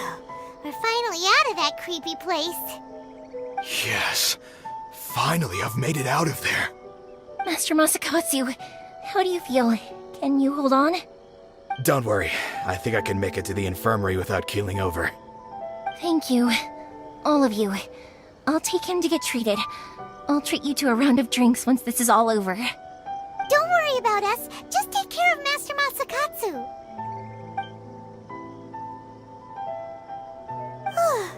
Good thing we were able to rescue him. Right, Kujosara. Do you think she was making up for how the guards were treating him? It seems as though there are some okay people among the ranks of the Tenryou Commission. Though Paimon would never agree with their actions in the Vision Hunt Decree, of course. How about we go tell Ayaka and the others the good news?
My apologies. Kamore Tea House only.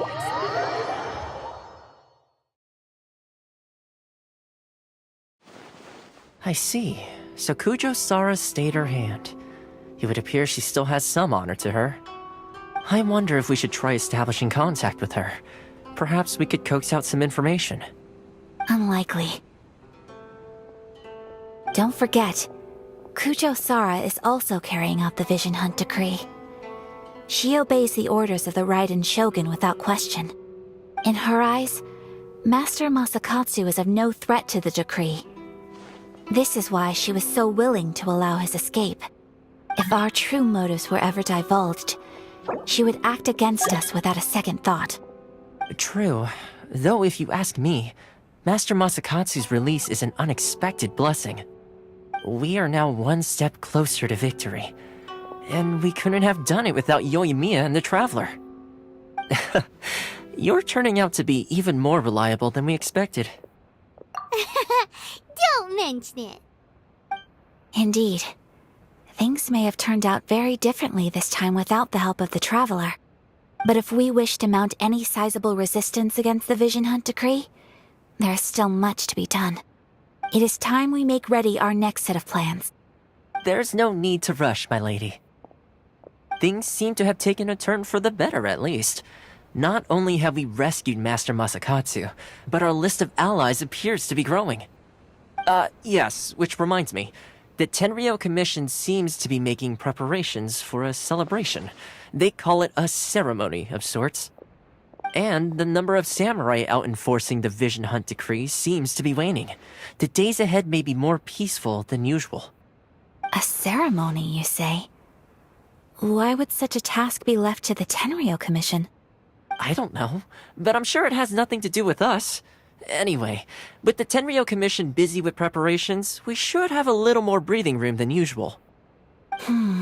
You do present a good point. Being in a constant state of alert will only tire us further.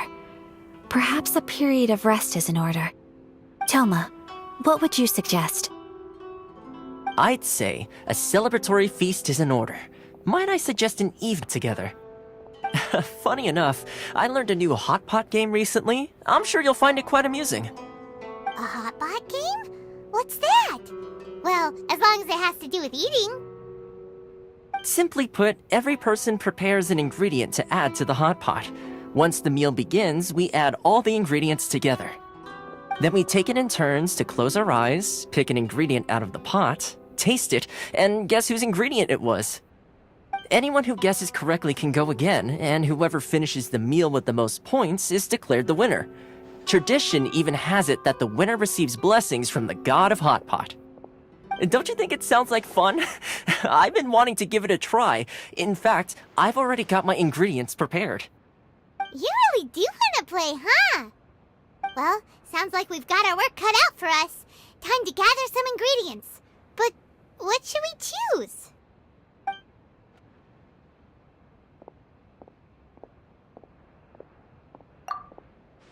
Let's see what we've got here. Fresh fish fillets, shrimp, bamboo shoots. Nice! You can't go wrong with these. Paimon can't wait. Paimon never thought we'd be the only ones to actually put anything edible into the pot. Don't go wasting the rest now.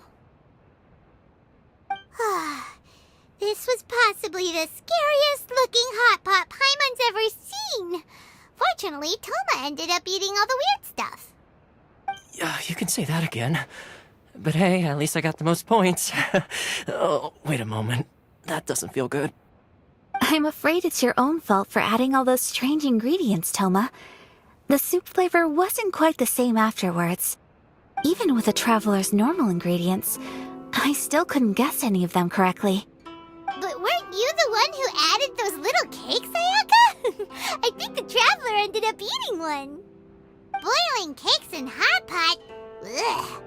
Think of the texture. I must apologize. To be perfectly honest, I thought the cakes would be a tasty addition. Uh-oh. I'm definitely not okay. I need to lie down.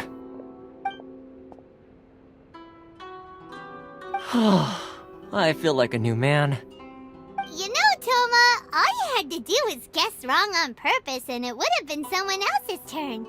Talk about being competitive. Guess I've been feeling unlucky recently and wanted the God of Hot Pot's blessing. Perhaps I did get a little carried away. Still, I couldn't be beaten at my own game first time around. I think my luck has already taken a turn for the better. I can sense it. So without further ado, I hereby declare that the winner of today's Hot Pot Challenge is... me. Oh, brother. Good effort, team. Another important job taken care of. Next on the agenda, some well-earned rest and relaxation. Yes. If the Tenryou Commission truly is as busy with preparations as Toma claims, then some rest would be a welcome change of pace. And with the extra time, there are some other matters I wish to attend to. Let's all take some much-needed time off. After a few days' rest, we'll reconvene at the Komori Tea House and discuss our next operation. Downtime is hard to come by these days, so be sure to make the most of it. I'll tidy things up here and start thinking about our ingredients for our next round. There's gonna be a sequel? Sure, why not? We should play again now that everyone knows the rules. I'll see you all later. Bye, Toma! Seems we won't need to be visiting the Komori Tea House for a while. Why don't we go explore some other places?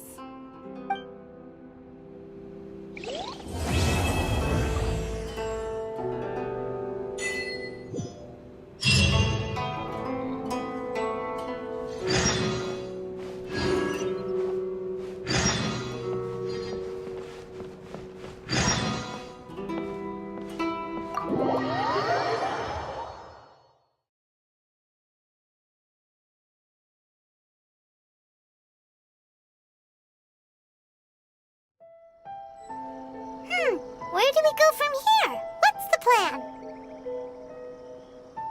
Traveler, Paimon, hold on.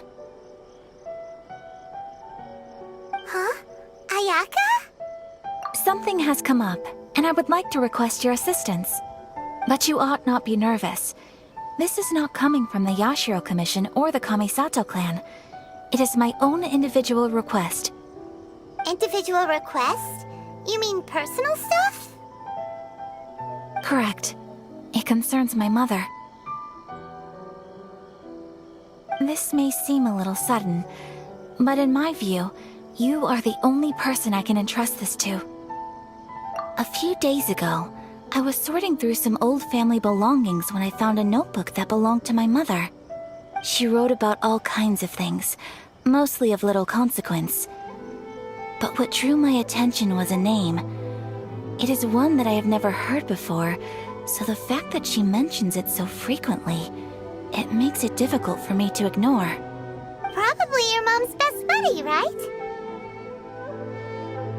Never. And although my mother and father passed away many years ago, both my brother and I are familiar with the vast majority of their acquaintances. So, I am very curious about this mysterious individual. I would very much like to meet them. According to the notebook, their name is Tsubaki. This seems to have been someone very important to my mother. Someone with a lot of personality, who liked to have fun. Paimon thinks it sounds like a girl's name. That's what I thought too.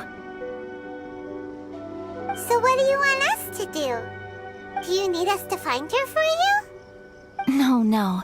Her address is given in the notebook. We can head straight there.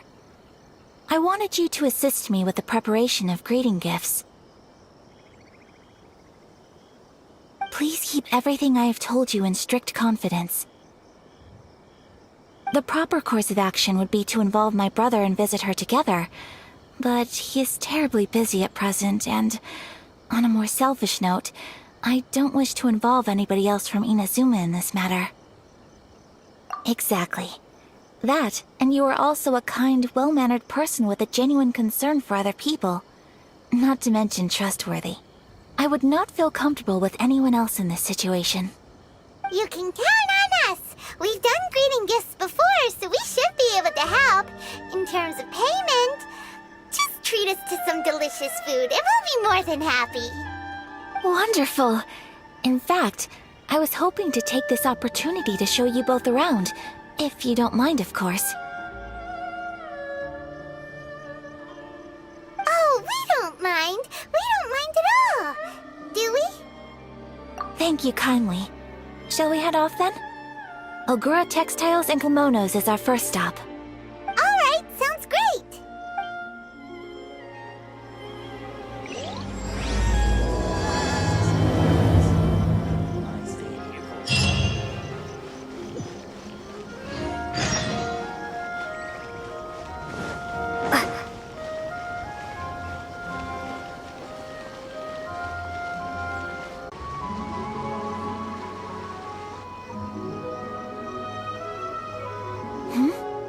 This must be... It's a festival promotion. Hey, speaking of, we haven't been anywhere fun since we arrived in Inazuma. What made you think that? Festivals are a common occurrence here in Inazuma. We in the Yashiro Commission are very well acquainted with these sorts of customs. Each season brings its own festival, and each festival in turn brings a fresh challenge to the task of maintaining public order. So, while festivals are undoubtedly joyous and lively occasions, for us, they are also a cause for concern. Oh, my apologies. I should stop thinking about work. This is hardly relevant to the matter at hand. This store here is the place I wanted to visit. Oh, so you weren't checking out the promotion? Well, let's take a look inside then. Welcome. I have all the latest styles. Please take a look. Oh, it's Miss Kamisato, with guests from overseas.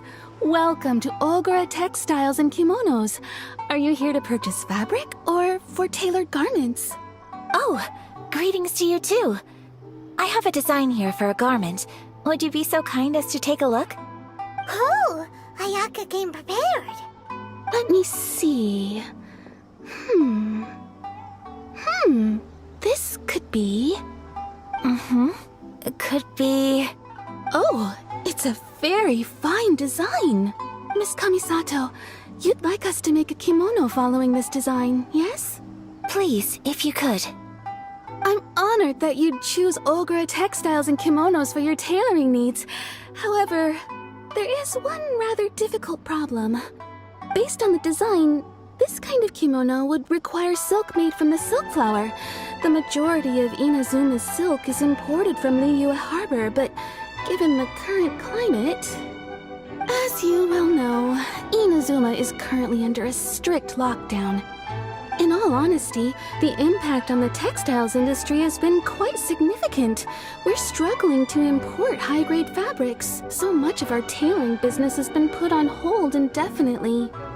But of course, where our customers are able to provide the fabric themselves, we can still be of service. So you're saying we need to go and buy some silk first? If even Ogura Textiles and Kimonos can't get a hold of high-grade fabric, where would we buy it from? You could try the International Trade Association. They're a little better connected than we are. After all, the association brings together merchants from all over the world. The only thing is their prices. They're not the cheapest. In times like these, though, we're lucky to even have an option of getting a hold of the things we want in the first place. Huh. So even just getting clothes made is an ordeal in Inazuma. Wait, the International Trade Association? That's Kurisu's thing, right? We haven't been to Rito in a while. It looks like that will be our next stop. Thank you ever so much. We will be back once we've acquired the fabric. Oh, in the meantime, I have one other very small request. Could you?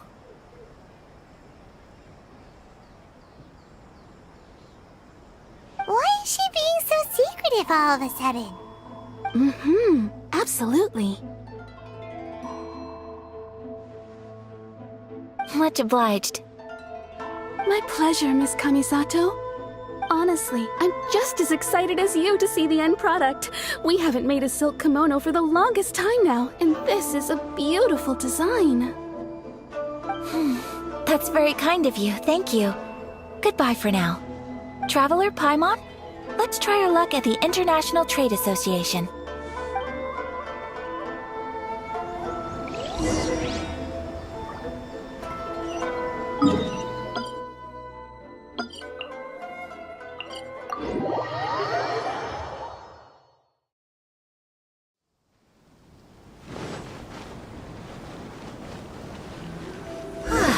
This is it.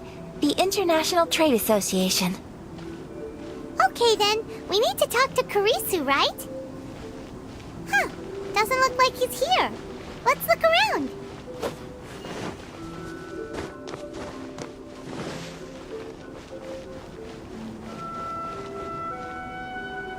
Love or freedom? Which one should I choose? Look, there he is!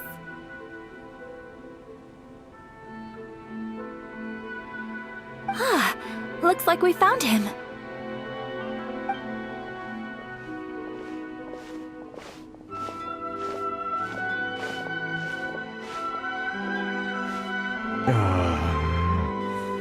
What am I gonna do?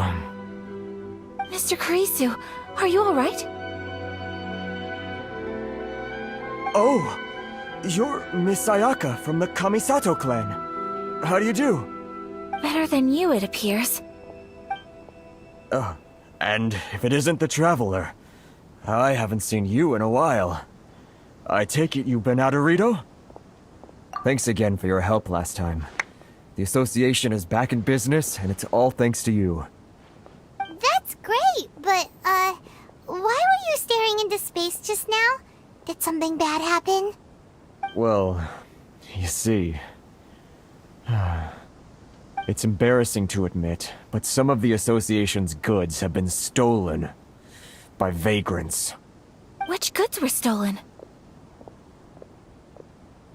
It was a batch of high-grade silk. Oh. We imported a big batch of silk from Liyue several years ago. It's been sitting in storage ever since. Recently, we heard that clothing stores in the city have more or less sold all their silk stocks. So we figured now would be a good time to bring our batch out of storage, thinking it'd probably fetch a good price. But then... the vagrants swiped the whole batch, then disappeared into the woods. I reported to the authorities, but... well, as you know, they don't think much of foreign merchants like us. The Kanjo Commission don't want to give us the time of day. Honestly, you can just tell that our suffering amuses them. Well, I also take issue with aspects of the Kanjo Commission's operational methods. Please remember, Mr. Kurisu, that while you are here in Inazuma, you should be careful with your words. My apologies. I had to let off some steam. Anyway, there doesn't seem to be much we can do ourselves to get our goods back. Perhaps I'm doomed to go bankrupt after all. I am afraid I can't intervene in an official capacity, but I can still help you get your lost goods back. Of course, I would never... Wait, what? Huh? Yes, acting in my own capacity, mind you. Even then, there is no escaping the fact that my every action and word will be seen to reflect on the Yashiro Commission and the Kamisato clan. I do so not without reservations, so I hope that you will treat this matter as confidential. That aside, as I'm sure you're aware, I'm afraid that I won't always be able to help you in such circumstances. Given your position and that of the International Trade Association, please try to exercise more caution in the future. You do not want to incur further unnecessary losses. We will. We certainly will. But, are you sure this isn't gonna cause any issues for you? What if someone high up in the Kanjo Commission sees what you're doing and doesn't like it? You're a highly respected member of society. Surely putting your neck on the line for small-timers like me can't be worth the risk. Very humorous. Let's not forget that I am the eldest daughter of the Kamisato clan. I would be very surprised indeed if anybody in the Kanjo Commission felt that I was accountable to them for my actions. Whoa, that sent shivers down Paimon's spine! Does everyone from a powerful clan talk like that? Mr. Kurisu, I need to know the exact time and location of the theft, and anything that stood out about the perpetrator's appearance. Thank you so much. Let's see, it was 2 hours ago now, over at the,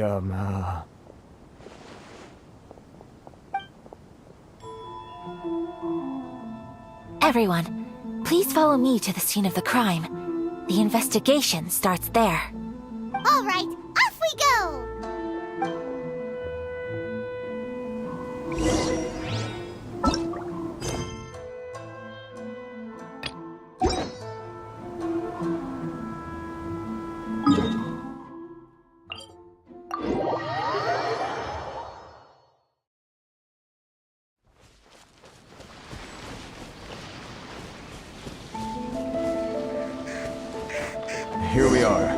This is where we were robbed. Hey, look on the ground! What are those?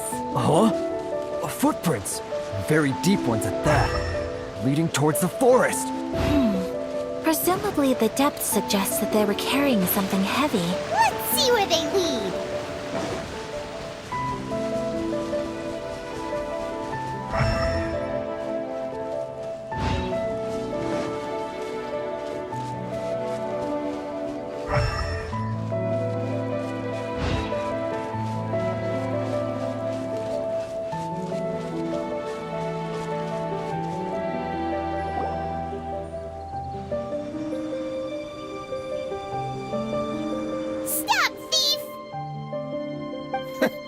You think you can get your stuff back with this bunch? You must be dreaming. Why, you better hope you have the courage of your convictions. Why wouldn't I, old man? Answer me this. You're one of those Outlander merchants, right? You trade association types are worms, coming over to our land, leeching off our people. Who's gonna leap to your defense, huh? Tell me, who's gonna stick their neck out for the likes of you?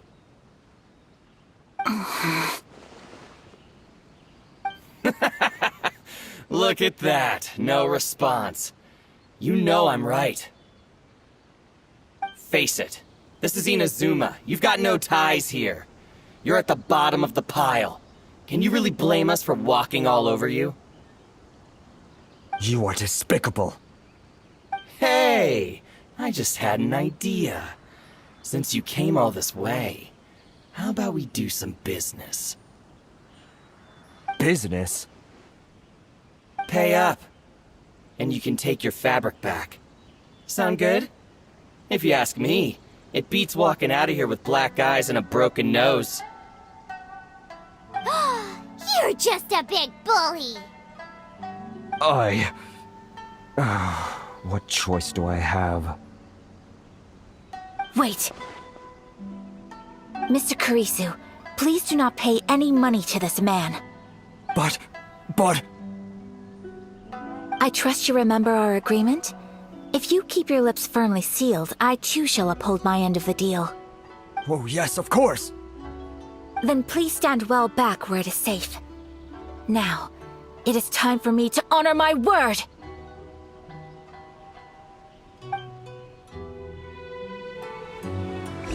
It's my lucky day! I must leave. Take flight!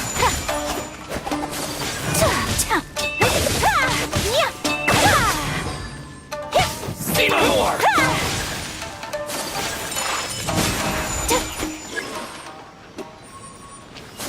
Want a taste of mine? Let's get down to business. There's more!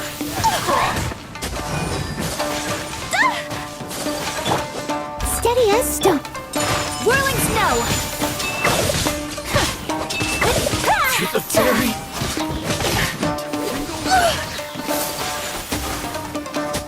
My apologies! Unthinkable!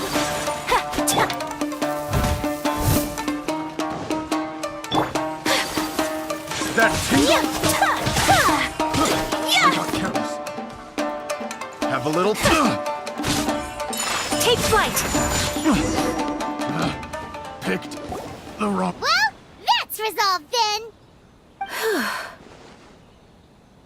No, please, It was nothing. I was simply doing my duty. Miss Kamisato! Traveler! Are you hurt? Don't worry, we're fine. The vagrants left in quite a hurry. It would seem they didn't have time to take anything with them. I believe your stolen goods should all be here. Thank you. Thank you so much. You'd best do a count. 6, 8, 10... Yep, it's all here.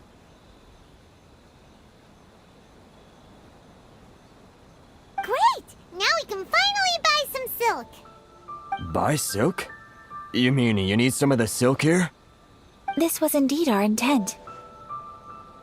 Don't get us wrong, though. That's not the reason we helped you out. Even if it were just a few carrots or cabbages, chances are we still would have helped you get them back. Paimon thinks guess we're pretty lucky. If we arrived any later, our chances of getting Silk and Inazuma would have been 0. I honestly can't thank you all enough. Please, say no more. You need silk? I'll pick out a piece for you right away.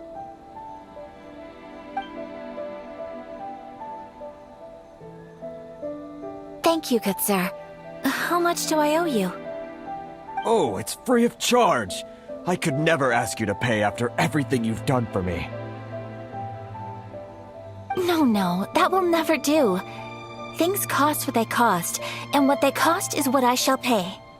Merchants already have enough challenges to deal with, and as Paimon explained, my help was unconditional.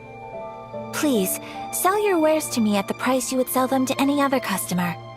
There is nothing to feel distressed about, because nothing, I repeat, nothing happened here in these woods today, did it? Thank you. I don't think I could ever repay you. You have helped me greatly, and I will never forget it. I'm afraid we must part ways. I must get these goods back to the association. If you ever need anything at all, just come to the International Trade Association and ask for Kurisu. Very well. And thank you for the silk, Mr. Kurisu. See you then! Bye! Safe journey home! Don't go getting robbed again! Traveler, thank you for stepping in to help out. But how come those vagrants didn't seem to know who you were? They must move in completely different circles. Maybe they've never seen anyone from the Kamisato clan before. Perhaps. Either way, I'm glad they didn't recognize me. The fewer people who know what happened today, the better. It's not every day an important person like you helps out someone like Kurisu. It really shows what a great person you are. Oh, your praise is quite unwarranted. I merely did what anyone in my position would have done. I admit that it did feel strange for me to come to his aid. But this should have nothing to do with identity or social class. As far as I'm concerned, it was one individual helping another in need. I guess that deep down, I don't see how a society can be considered just when people encounter such obstacles in their livelihoods. Sorry, I'm getting off topic.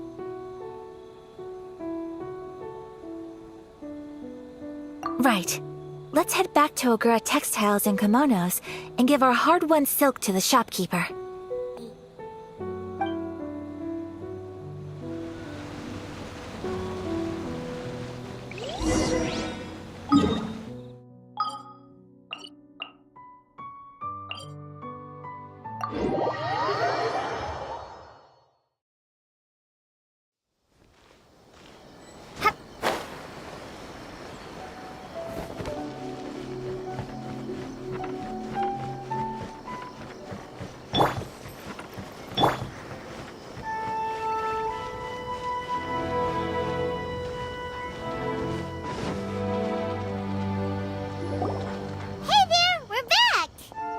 Welcome back! So, any luck at the International Trade Association? Did they have any silk in stock? Yes, they did. Here. Excellent news! So, apart from the silk, I think everything else I need I've got in store already. I just need to go and take stock of our materials. It won't take me a moment. I'll be right back.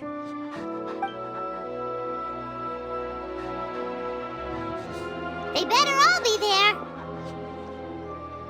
I do hope nothing else is missing.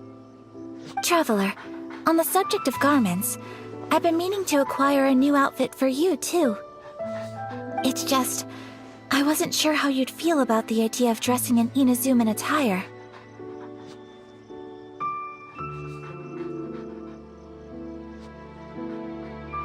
Oh, are you sure?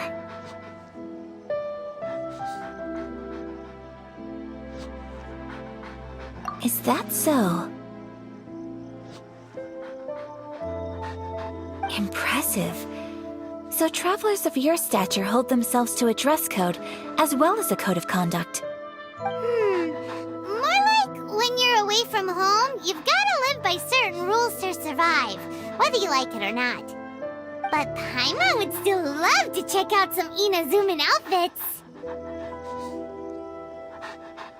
Just what is that supposed to mean? They make them in whatever size the customer asks for. Your interactions are so adorable to watch. I can certainly find someone to tailor a Paimon-size outfit if Paimon so wishes.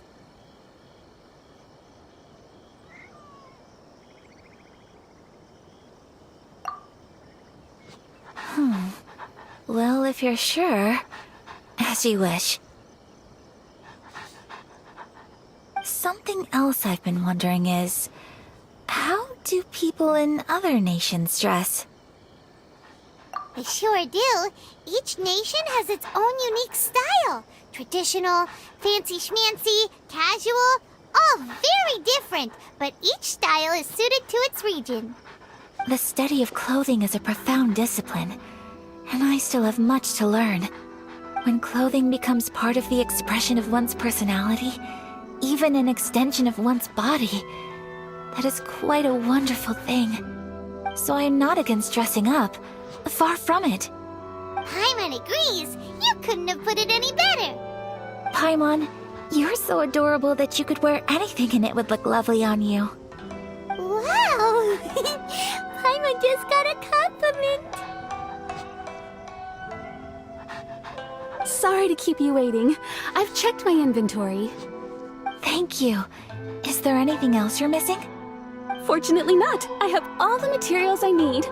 As for the size, would you like me to go by the dimensions given on the design? Yes, please. Understood. I'll get to work shortly. In total, that'll be this much. Here you go. Is it possible to treat this as an urgent order? Later. Until then, I'm sure you'll find somewhere nearby to pass the time. Good idea.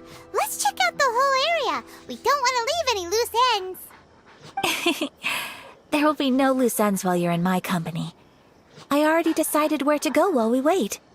For our next stop, I'd like to take you both for a meal. Food? Oh, Paimon likes this plan. I picked the venue especially for you. A humble local eatery called Kiminami Restaurant. I thought that the relaxed atmosphere there would suit our day much better than the prohibitively formal one of a high-end restaurant. Shall we head off? Yep. Paimon can't wait.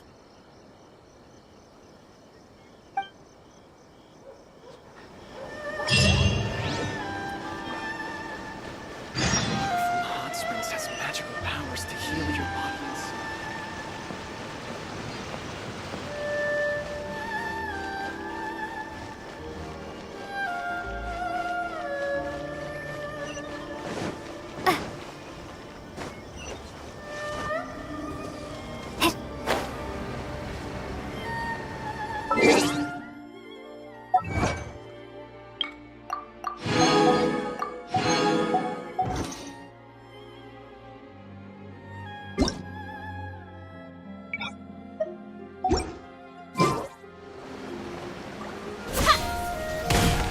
Please speak to President Song.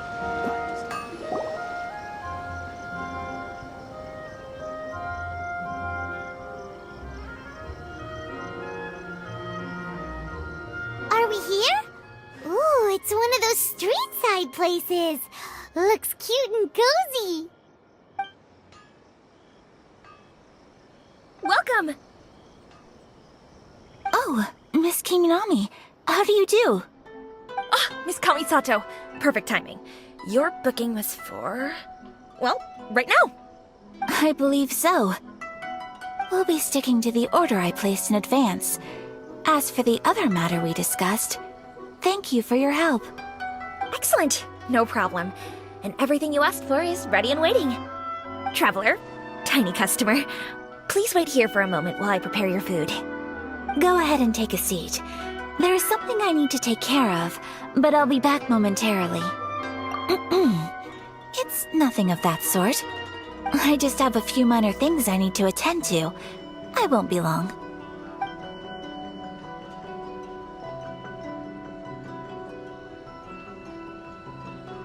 She sure left in a hurry. Whatever it is, it must be pretty urgent. So, you two are Miss Kamisato's friends? Well, we serve all the classics. Sure, there are fancier-looking places out there, but the food here speaks for itself. Hope you enjoy it. Over the years we've been in business, we've gotten to know the Kamisato clan quite well. Miss Kamisato and her brother are both fond of our food. They're always sending staff down here to order something and take it back to them. Her table booking surprised me, not least because it was a group reservation. This is the first time I've ever heard of Miss Kamisato going out for dinner with friends. The first time ever? Oh, guess that makes us pretty important people, huh? Sure does. And I'm probably crossing the line here, but I'm just telling you what others have told me. Apparently, Miss Kamisato doesn't have a lot of friends. How is that possible? She's so kind and polite to everyone. Paimon would have thought that would make her really popular. That's what I used to think too. But it turns out the rules of social interaction are a bit more complicated than that. Nobody in the neighborhood has a bad word to say about her. They all say she's beautiful, elegant, graceful, not to mention that she belongs to one of the most illustrious clans in the land. In short, they see her as a model young lady. But that's just it. People look at her and they see a model of perfection, and they don't feel like that's something they can relate to. So the majority of kids from our ordinary families don't even try to talk to her. So you see, on paper, she sounds like a girl everyone would want to get to know. But in practice, she finds it difficult to make friends. Huh. Paimon never would have guessed. We don't speak all that much, but we do go quite a way back. I've always admired her for taking on so many responsibilities at such a young age. So it makes me really happy to see her here with friends today. Anyway, relax, enjoy your meal, and please talk to her as much as possible. I know she'll appreciate it. Consider it a favor for the whole neighborhood. Look after her for us. Huh? That sounded like Ayaka!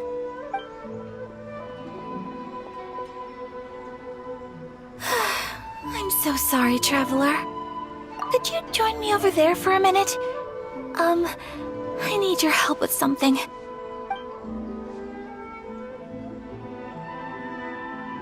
I'm sorry. I didn't want to drag you away all of a sudden. I, just had a cooking catastrophe. Oh, so that loud noise we heard came from the cooking pot. As you can see, this house is right next to the restaurant. It's where the owner lives. Actually, this whole compound is the family's private property. I asked Miss Kiminami to prepare some ingredients and utensils for me so that I could cook a special dish here. Right! If there's something you want to eat, you could just order it from the menu. Actually, I wanted to cook something as a gift for Tsubaki. My mother mentioned in her notebook that Tsubaki enjoys food from all over the world. So I thought, if I'm going to meet Tsubaki, perhaps...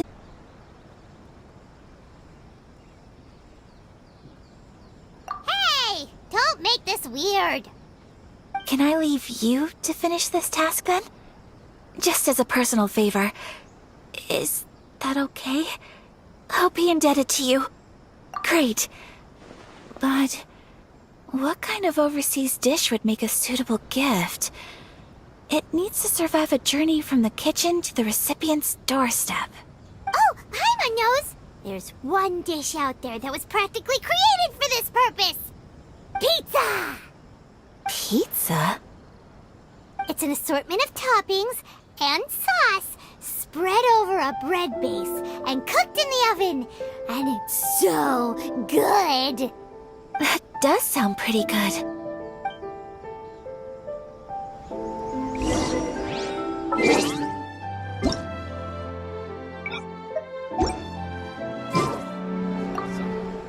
Is the pizza ready?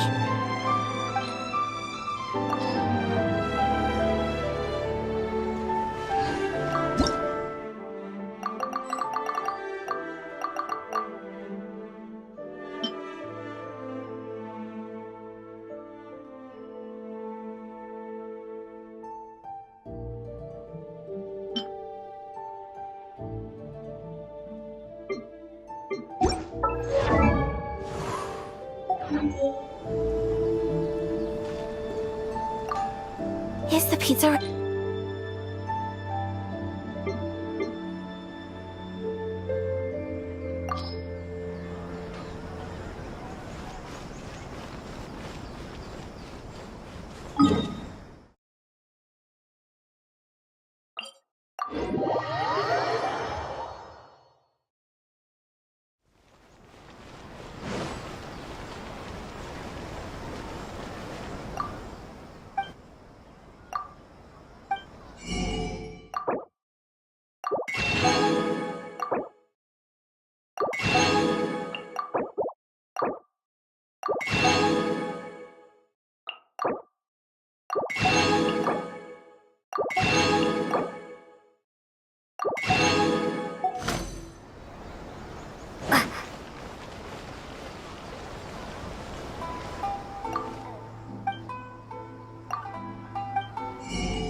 Restaurant? That place isn't even...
Ad Astra...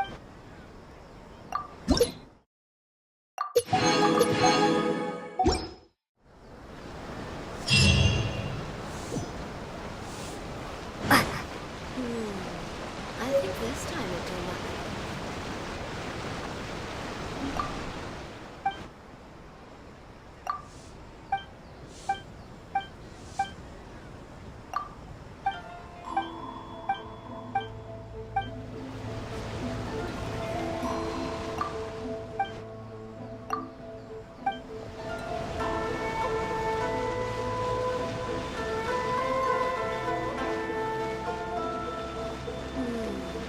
I think this time it'll do nothing.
Hi, Traveler. So strange to see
Is the pizza...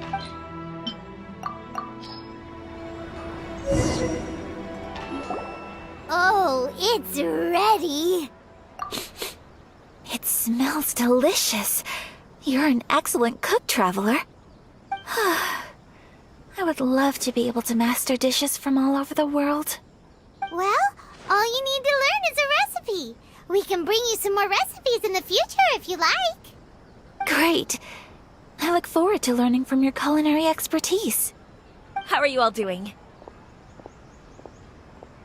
Whoa, is this... Miss Kamisato, this must be the dish you were talking about. Yes, an overseas dish cooked by the Traveler. Could I trouble you to package it for me?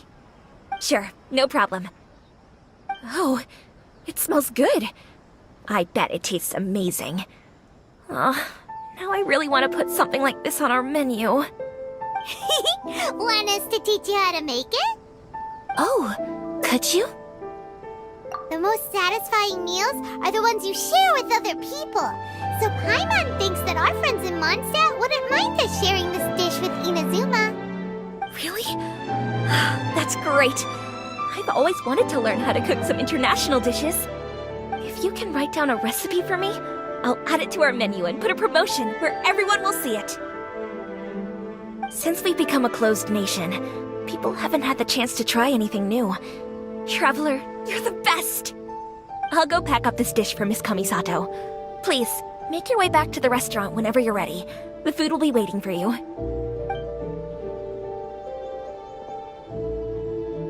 You could have sold that recipe for a high price, but you selflessly gave it away for free. You're a wonderful person. I mean it. I admire you a lot, and I'm so proud to be friends with someone of such fine character. Well, you should probably write down the recipe now, no? Yeah, let's make sure we include all the details and then give it to Miss Kiminami. So, pizza. Start with the basic ingredients. Correctamundo. Right, now to add the next couple of ingredients. Yep, that's right. Now for the cooking instructions. Place onto oven rack at high heat and cooked until golden brown. Alright, it's done. Long may our reputations and our recipes precede us wherever we go in Inazuma. I have no doubt that they will. This dish is exquisite. Cool! Then let's get this recipe to Miss Kiminami pronto!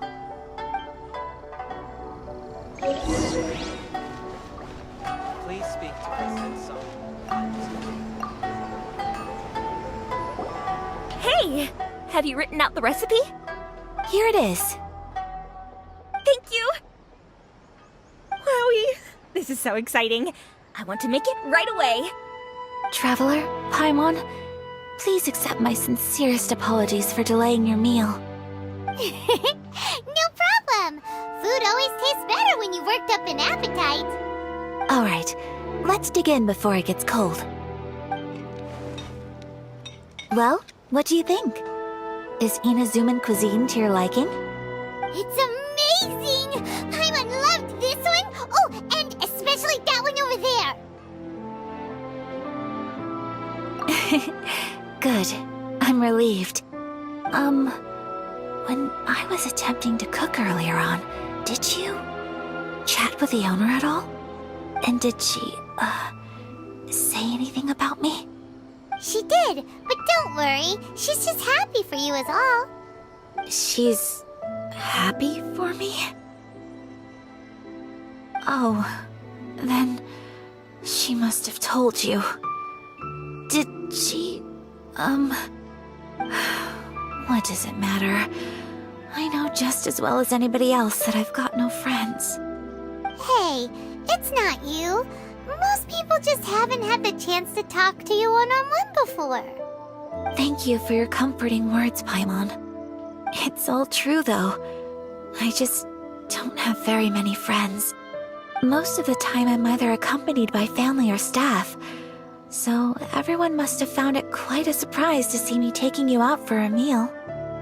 Exactly! You've got at least 2 friends right here. Aww. Thank you. That makes me so happy. Excuse me. I'm forgetting myself. Hey now, expressing your feelings is the right thing to do. Keeping them locked away inside isn't gonna do you any good now, is it? I agree. So, I just want to say how happy I feel that you both see me as a true friend. Of course we do. That's always been our style. If someone's nice to us, we're nice to them too. Friendship can go a long way. Take your mom, for example. She wrote about Tsubaki in her notebook, and now it's made you want to find them too. Yes. I think friendship is an extremely precious thing, and ours is one that I will always treasure. While we're on the topic though, who is this Tsubaki person anyway? Well, I think I have an idea, but it's just speculative at this point. I think that Tsubaki might be a fox envoy. A fox envoy? Yes, that's what I think. Even I, my mother's own daughter, had never even heard of this friend before. It just seems so mysterious. So I think it must be someone with transcendent abilities who doesn't show themselves very often. And fox envoys are nothing new. Stories have been told about them in Inazuma since ancient times. You must have met XIAOOO before. Well, she's a fox envoy. That got me thinking. Maybe there are fox envoys out there in Inazuma that people just don't know about. And maybe Tsubaki is one of them. Whoa! So Inazuma also has supernatural beings? When you say also... Well, before Inazuma, we spent some time in Liyue. They have lots of supernatural beings there, like the Adepti. All kinds of them too. Up in the sky, down below the ground, in the water. Really? I've come across such things being asserted in books, but to hear someone talk about it from first-hand experience is extremely surprising. So Liyue lives up to its reputation. Its culture has a long history and gives rise to the most beautiful legends. Quite captivating. You should come visit Liyue with us sometime. The best part is, they have loads and loads of delicious delicacies. Really? I would love that. Speaking of delicacies, Traveler, Paimon, have you eaten your fill? Oh, Paimon has. Excellent. Then let's collect the kimono. Then we can pay a visit to my mother's mysterious and transcendent friend.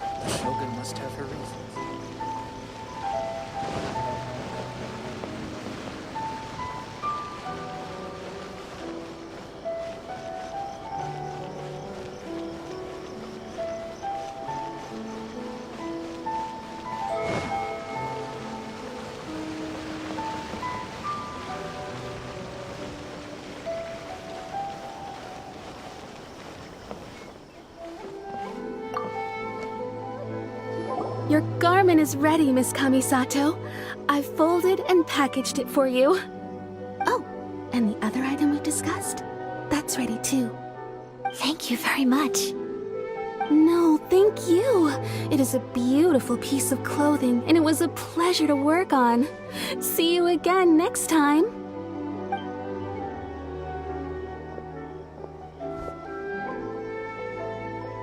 Traveler, I have a gift for you. Whoa, looks super fancy. Is that for wearing in your hair? It's a hairpin in the style of a white heron. As well as a hair accessory, you can also use it as an ornament. I couldn't ask for your help and offer nothing at all in return, so this is my gift to you. I'm glad you like it. Speaking of white herons, that's what your title means, doesn't it? Shirasagi Himegimi.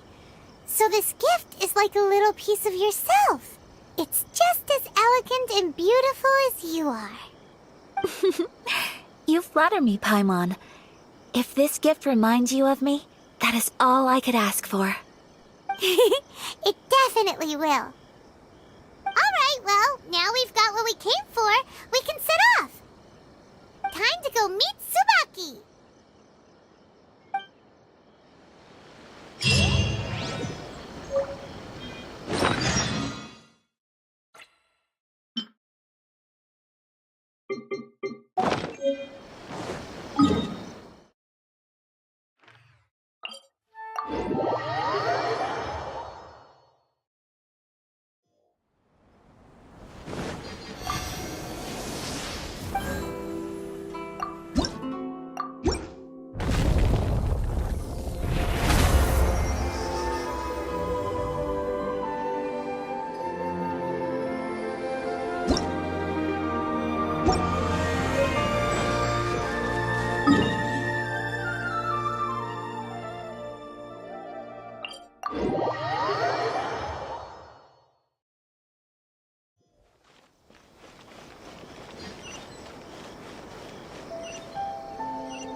So, a transcendent being lives here? Ugh. If someone lives here, then why is it so chilly? I'm asking myself the same question. How strange. I'm quite sure that this is the location my mother wrote about, but surely... I'm starting to have second thoughts. But since we're here, I still think we should go inside and explore in full. Yeah, makes sense. Who knows? Maybe there's a surprise waiting in there for us. So, what does the notebook say exactly? Let me think. A crane brings one fresh flower in its beak to decorate my hair, while a white rabbit sews a hemline from 4 rays of moonlight. Dressed appropriately, I face eastward and call out Tsubaki's name 7 times. In the blink of an eye, I'm standing on the path that leads to her house. Sounds like a fairy tale. So your mom would do a little ritual, and just like that, Tsubaki would come to meet her? I have a feeling that it could be some sort of code. Let's get a little closer before coming to any... Good idea!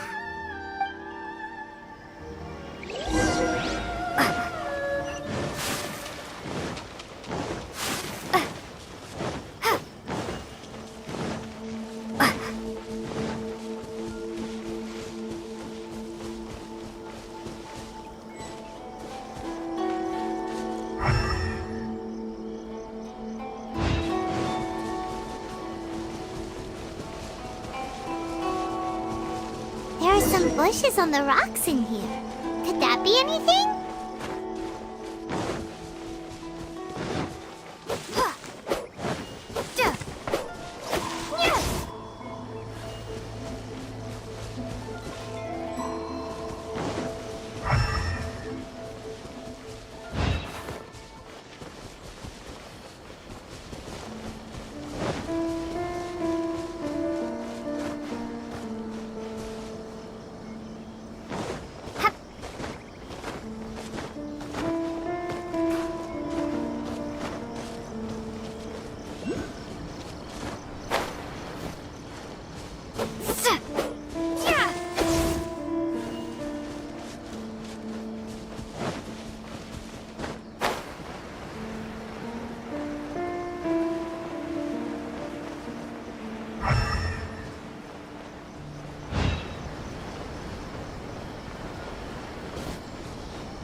Let's recap what the notebook says. Maybe it'll give us a hint. A crane brings one fresh flower in its beak to decorate my hair, while a white rabbit sews a hemline from 4 rays of moonlight. Dressed appropriately, I face eastward and call out Tsubaki's name 7 times. In the blink of an eye, I'm standing on the path that leads to her house.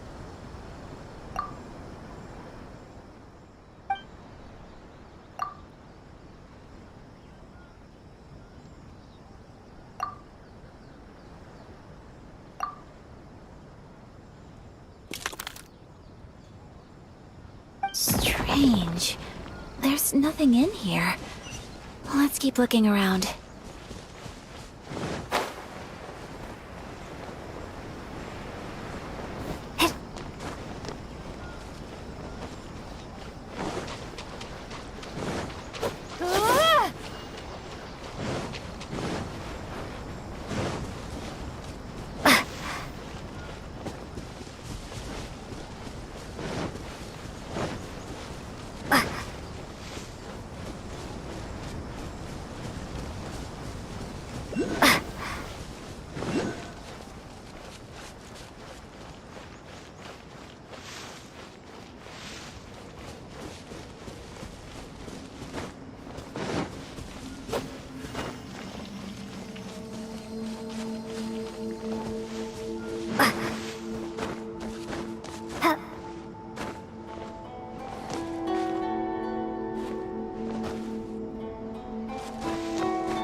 strange.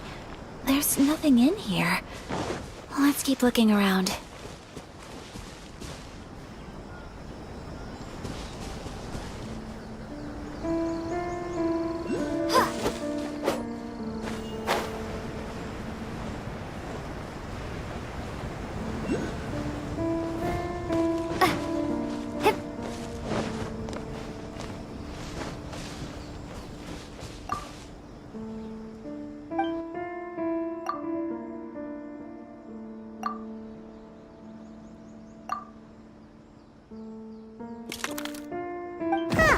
There's nobody here. Just this box. Did it open? Did it open? Did our Inazuma Adeptus leave any treasure here? What's this? Huh. Looks like a book. It seems to be another notebook. Could it be Tsubaki's notebook? Let's step back outside now. The atmosphere here is different than I'd imagined. Somehow, it makes me a little reluctant to open the notebook. Paimon knows what you mean. Reading in low light is really bad for your eyes. Come on, let's get back outside.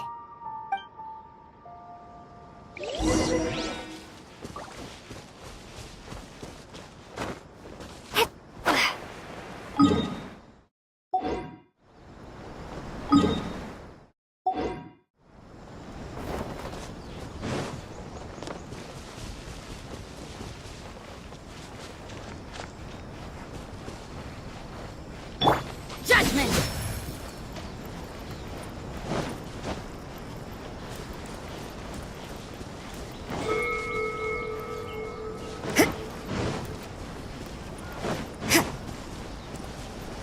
You can't run!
This will slow things down.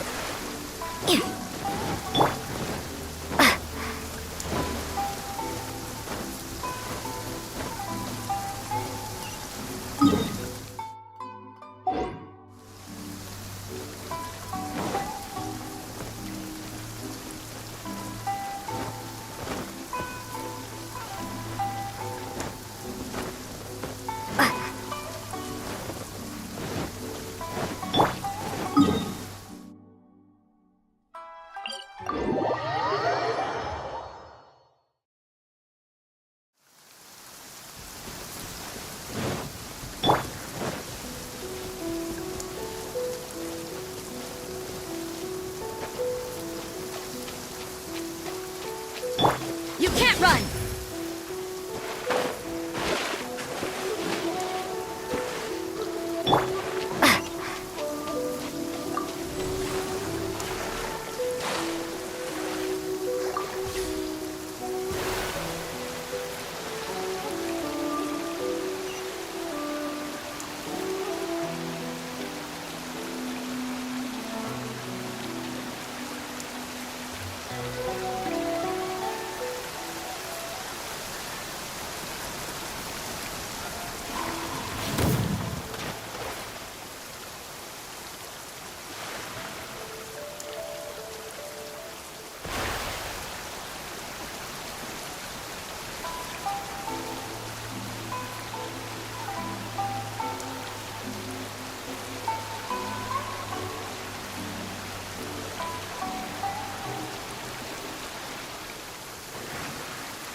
Here will do just fine.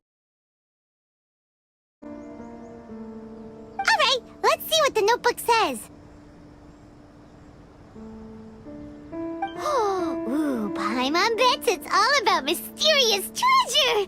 Ah, so exciting! What is it? Why are you whispering all of a sudden?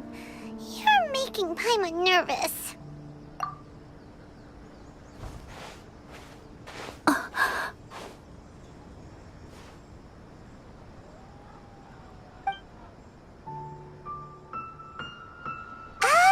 You want to let Ayaka read the notebook without distraction. Seems whatever's written in there must be pretty major after all.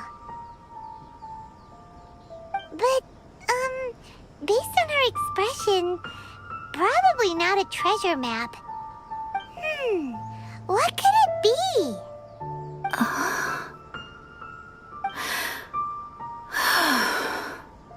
Traveler, Paimon? Sorry to keep you waiting so long. No worries, it wasn't long at all. You're a very fast reader. Yes, I have. I think I ought to share the truth of this notebook with you both, even though the contents are completely different than what I was expecting. Different how? You mean it wasn't a Fox Envoy who wrote this? Not a Fox Envoy, no. It turns out that Tsubaki's real identity is my mother herself. Huh? Surprised? Me too.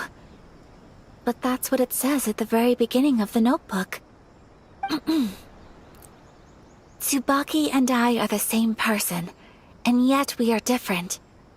When I become Tsubaki, I stop being Kamisato Kayo and become the most ordinary woman in the world. What follows in these pages is the ordinary, everyday life of a regular person. Nothing more, nothing less. This notebook is, for the most part, a collection of my mother's musings, both private and trivial.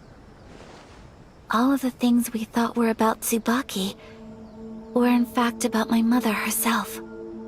So, that means that the kimono design and the international dishes are things that my mother wished to try, yes.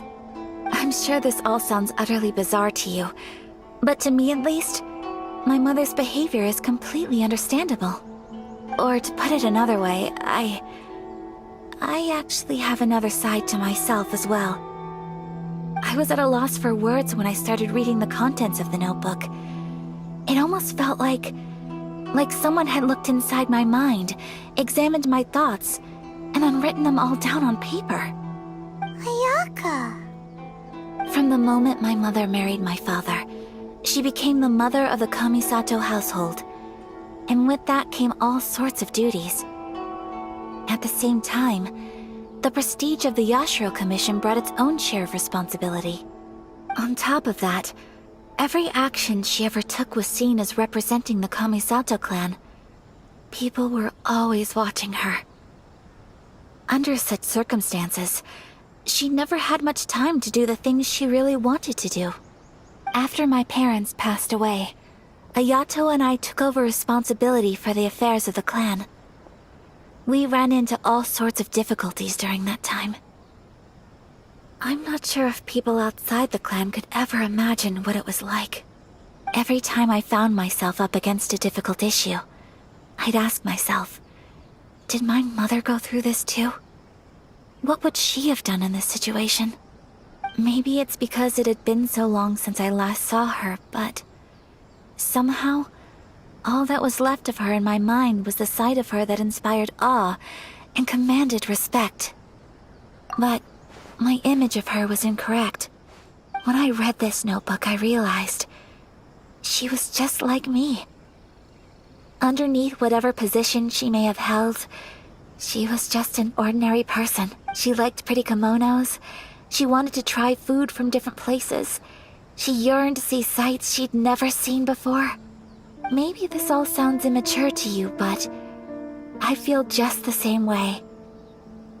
I want to live life not as Kamisato Ayaka, but as an ordinary woman. Mother wrote that she'd always wanted to go to a local Inazuman festival. She said that sometimes, on a clear night, if you looked out from our house, you could see lights off in the distance. I've seen those lights too. It looks so lively with so many people.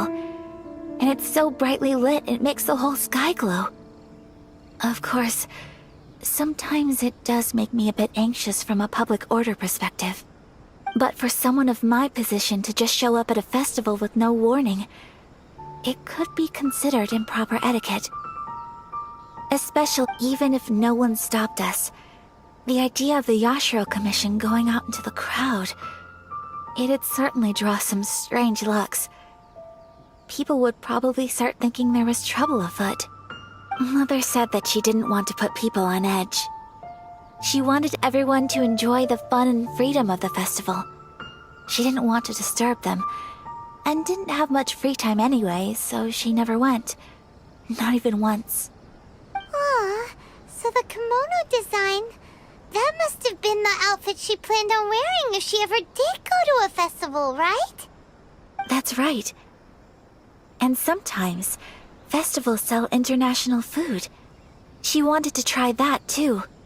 I hope this isn't a disrespectful thing to say, but I never knew my mother was so in touch with her inner child. Well, that's not disrespectful at all.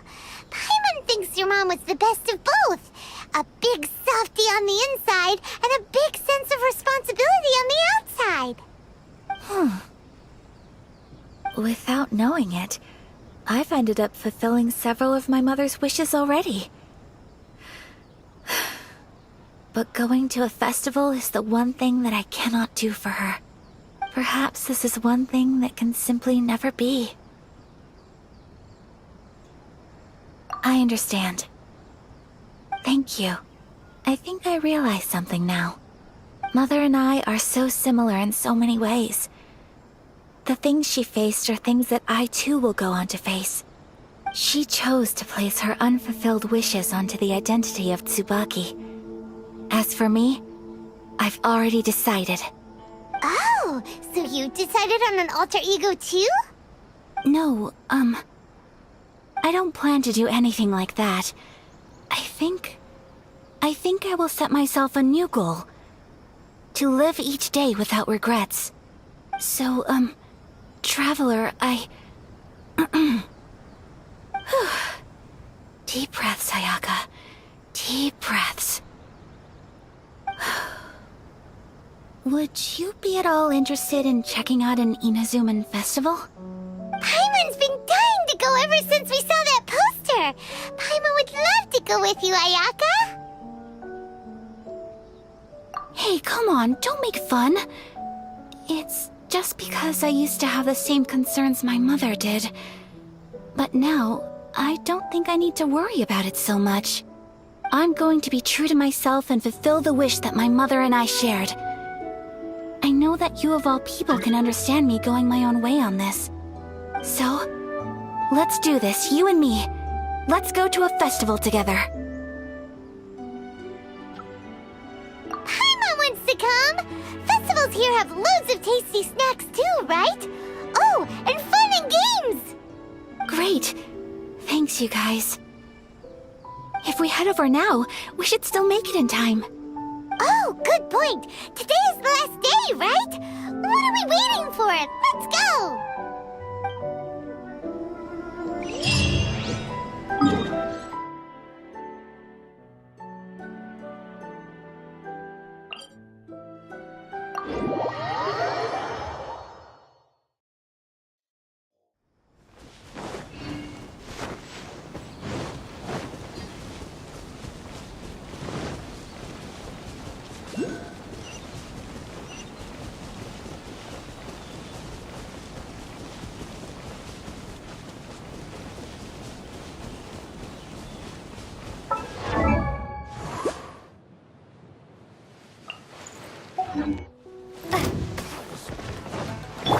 Leave it all to me. Yeah!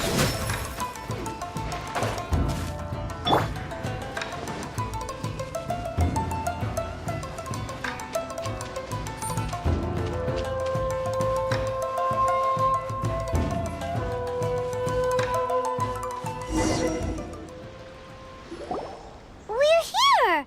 But it doesn't seem as lively as Paimon imagined. What's going on? Since it's the final day, many of the visitors must have already returned home.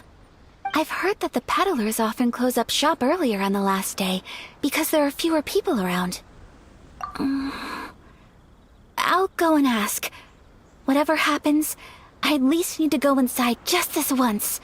That's the way to go. We'll be right there with you.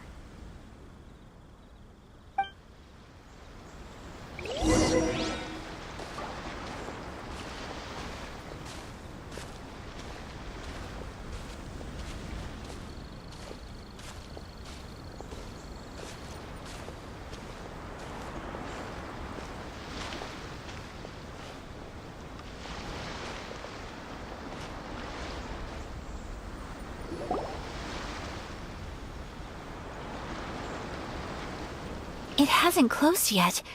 It's just that there aren't many people left. Let's hurry and see as much as we can. Hey, look at that stall! They have so many masks! Paimon's heard that everyone's supposed to wear a mask at these kinds of festivals. Is that rule still around nowadays, or...? That used to be the custom, yes. And today, it's still a popular way to dress up during festivals. But it's not a hard and fast rule. Hey! Is that who I think it is? Miss Kamisato, right? Oh, greetings. People seem to recognize Ayaka wherever we go. Guess that's just what it's like when you're a famous Inazuman. But of course! The Kamisato clan leads the Yashiro Commission. It's one of the most well-known clans in Inazuma. Not least because back when Master and Miss Kamisato had just taken over the family's affairs, they used to make public appearances all the time. Some of the younger generations have never even seen Miss Kamisato in person before. Being the age I am, I'm lucky enough to have seen her on many occasions over the years. You're too kind. My brother and I simply go where we must to fulfill our duties. But this is the first time I've seen anyone from your family at a festival. There must be some official business, I take it. Oh, there isn't actually. Today, I'm taking my traveler friend here around to see the sights. Oh, a traveler? Huh. Now that you mention it, you do look like you've come a long way to get here. First time in Inazuma? Hope you enjoy yourself, young one. Excuse me 1 second. Hey everyone, listen up! Don't close up yet! Miss Kami Sato has come to join the festival! No, it's not like that. Please, there's no need to make a fuss. We're just here to... Yeah, thanks a lot, mister. If you hadn't let them know, they'd start closing down about now, right? At least it sure looks like that time of day. Yep, you got it. But on account of this being the first time Miss Kami Sato has ever come to the festival, it seems only fair to keep things open a little longer. Oh, here's a couple of masks for you. On the house. No. You've been far too accommodating to us already. We couldn't possibly... Don't give me all that. Here you go. Here you go. It's not often that we regular folks get some attention from the XIAOOO Commission, so I've got to mark the occasion somehow. Besides, it'll make me look bad if you refuse. But... Okay, I think I understand. It's my pleasure. You have yourself a good time. Sir, do you have anything for Paimon? Oh, hello there, kiddo. I'm sorry, but we don't have any masks in your size. Huh? Surely you're not gonna let Paimon be the only one at the festival without a mask? Paimon, don't worry. Wearing a mask is optional. But... Paimon doesn't want to feel left out. How about a tree leaf? That should be enough to cover up that little face of yours. What? No way! Oh, okay then. In that case, I'm afraid there's nothing I can do right now. But don't you worry, kiddo. I'll have a mini mask made specially for you when I get back. I cannot thank you enough. Aw, it's nothing. But I won't hold you up any longer. You should go and enjoy the festival while everything's still lit up. All right. Traveler, shall we? Oh, wait. Just one thing. I need to explain myself. I got a little nervous back there and I just made up any old excuse. But don't think of this as me taking you sightseeing, please. I brought you here because I genuinely wanted to spend time with you. Okay, great.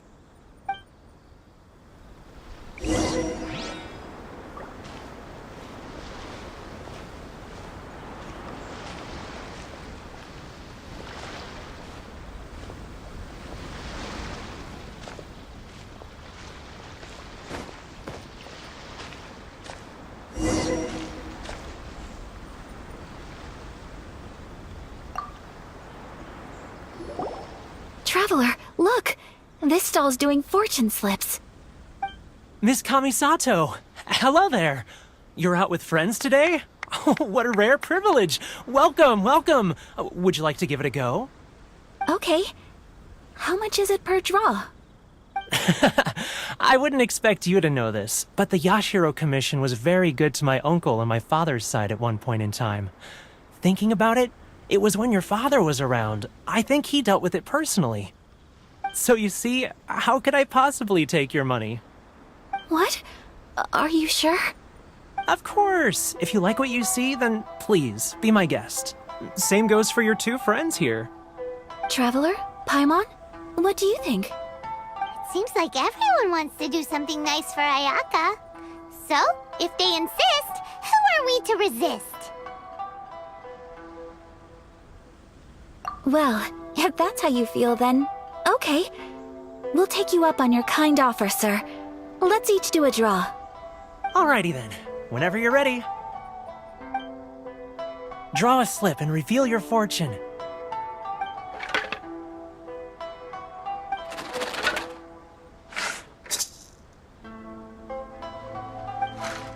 Open it up and see how you fare.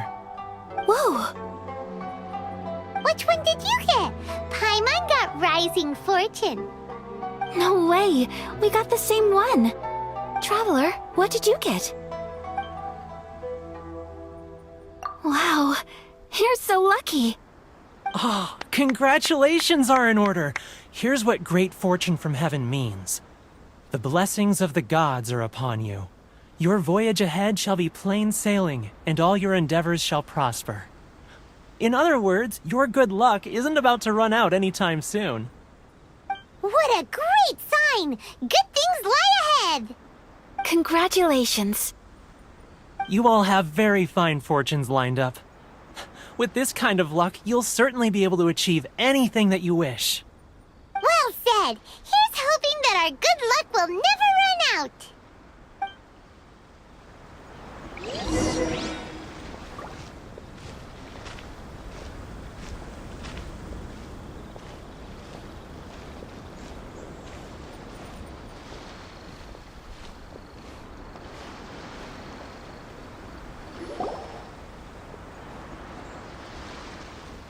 This food stall sells all kinds of Inazuman specialties.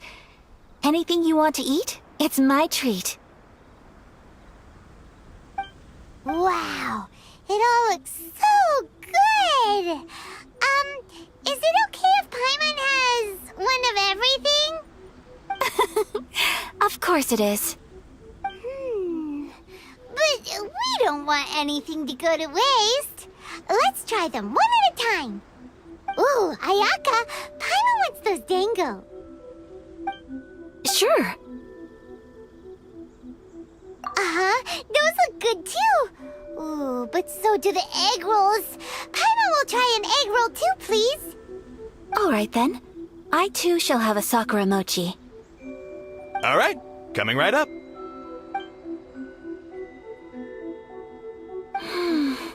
This Sakura mochi is just delicious. Not bad, huh? It's one of our best sellers. Oh, please, sir. Paimon would like some more. I don't know if it's rude of me to ask, but how is this kind of snack actually made? You want to try your hand at making it yourself?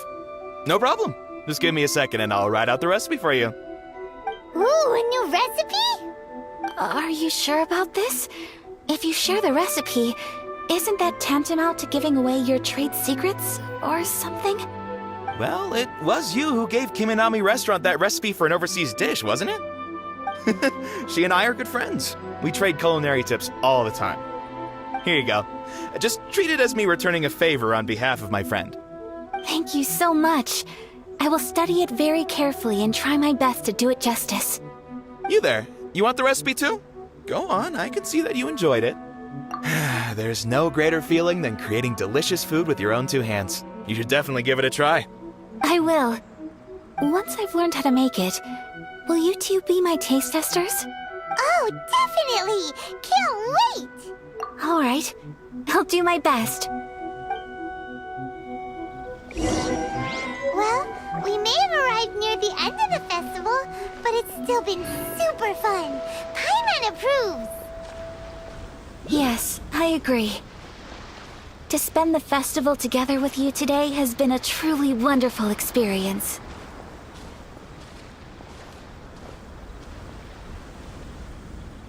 This stall sells prayer plaques. It's an Inazuman tradition. You draw your wish onto a pentagonal piece of wood called a prayer plaque, and pray that it will come true. Sounds similar to the way people in Liyue release lanterns during Lantern Rite. Those are used for making wishes too. Welcome. Looking for prayer plaques?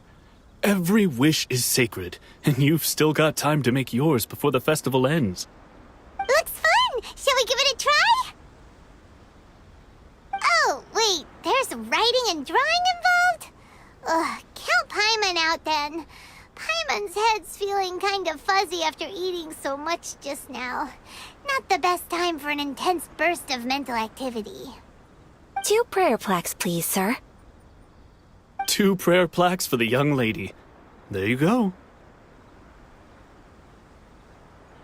Traveler, have you decided on your wish? Yes. You can either draw a picture to represent your wish or write it out in words. Either way, once you've committed your wish onto your plaque, please hang it onto the prayer rack. Wait, so they'll be on public display? Alright, well, let's see what you got. That will do for mine. May I see yours? This is you and your brother, isn't it? It's lovely. You'll be back together one day. Paimon believes it, and you should too. I believe it too. Your wish will surely come true. And I will keep you in my prayers. Ayaka, what did you draw? Is that Tenchukaku? That's right. I wish for peace and happiness for everyone in Inazuma, and good health for my family and friends. I do hope that wish can come true. Thank you. That gives me hope. I think that might be all we have time for today. Aw, it's time to leave already? I'm afraid so. The festival is coming to a close. Time flies when you're having fun. It seems to flow away from you like a rushing river, as precious and short-lived as a cherry blossom dancing in the wind. It's time to leave.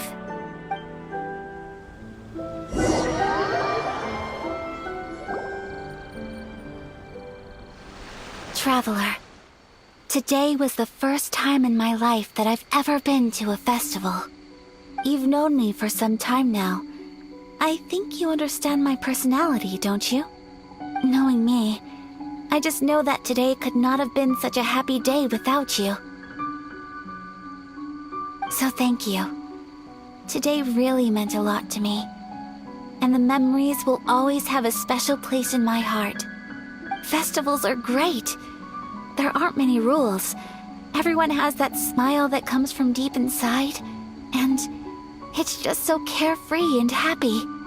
If I ever get the chance, I want to go again. You too? Great! You know, we're kind of similar, with both of us having a brother. Sometimes, I feel like I can relate to the determination you must have to get your brother back. I understand. Family bonds are inseparable. No one can break them. They are the most important roots we have in this world. You will find him. Come what may, you must never give up. I will always be here for you as your... as your friend. I will always support you. As long as you're happy, I'm happy.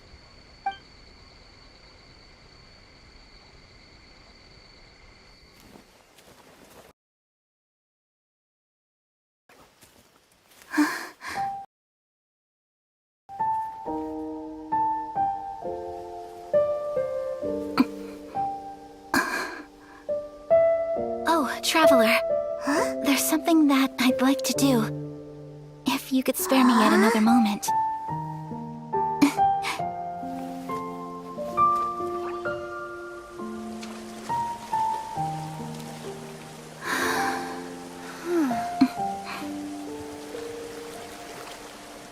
Please, keep your eyes on me.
What do you think of my dance?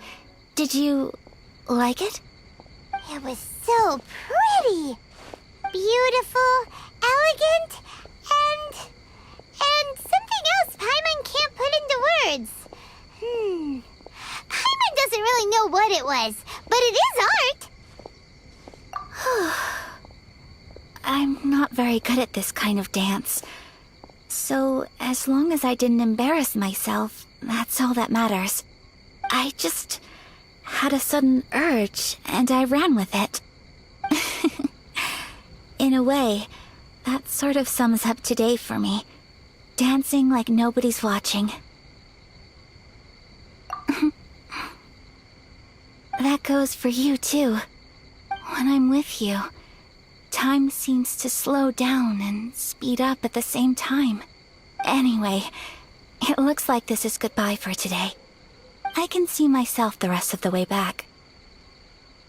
Good night, traveler.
We're looking for the Great Muchina Yokai! Do you know where it lives? Great Muchina Yokai? What's that? Huh? You've never heard of it? It's a sneaky monster that goes around playing tricks on people. It's got magic powers and can even shapeshift into anything it wants. One time, the Great Muchina Yokai stole some rice from our house. And this other time, it pushed my dad into the river. Sounds like a very naughty little monster. 'Cause we finally found out how to chase it away. My dad said that the Great Muchina Yokai likes to play tricks on people who stay out all the time and don't come home when they're supposed to. So all we need to do is chase it away. Then we can come out and play whenever we want.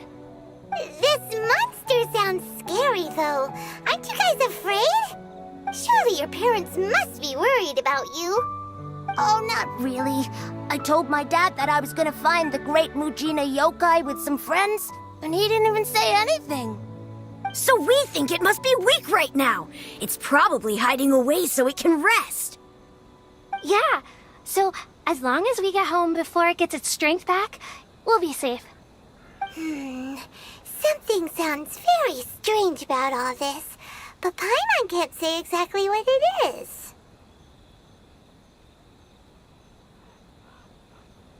Yeah, Paimon feels like the Great Muchina Yokai is one of those storybook monsters that doesn't exist in the real world. We should tell them so they don't waste all their time looking for it. Oh, children, listen up. There's no need to go looking for the great Mujina yokai, alright? Because it isn't real. Huh? No way. That's impossible. My dad wouldn't lie to me. Your folks are just worried about you is all. They don't want you wandering too far from home because it's too dangerous. That's not true. The great Mujina yokai is definitely real. Yeah! Yoimiya's even making some weapons for us. And then she's gonna show us how to blow it up. Yoimiya, huh? Wait, as in fireworks prison break, Yoimiya? We told her all about the great Mujina yokai.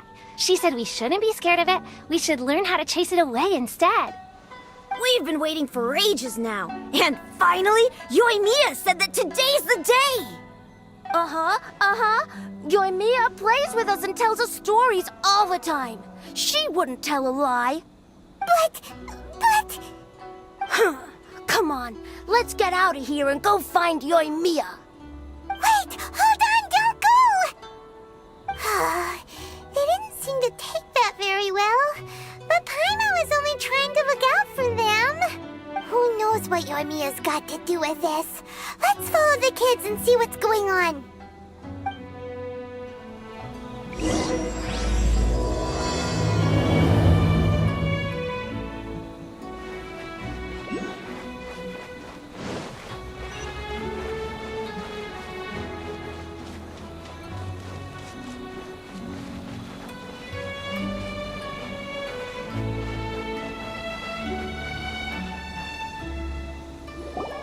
Cheer up, guys. Don't be so down. She was only joking back there. How could the great Mujina yokai not exist, huh?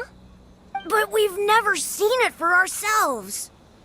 That's because the great Mujina yokai is extra powerful. And that's exactly why I need your help, isn't it?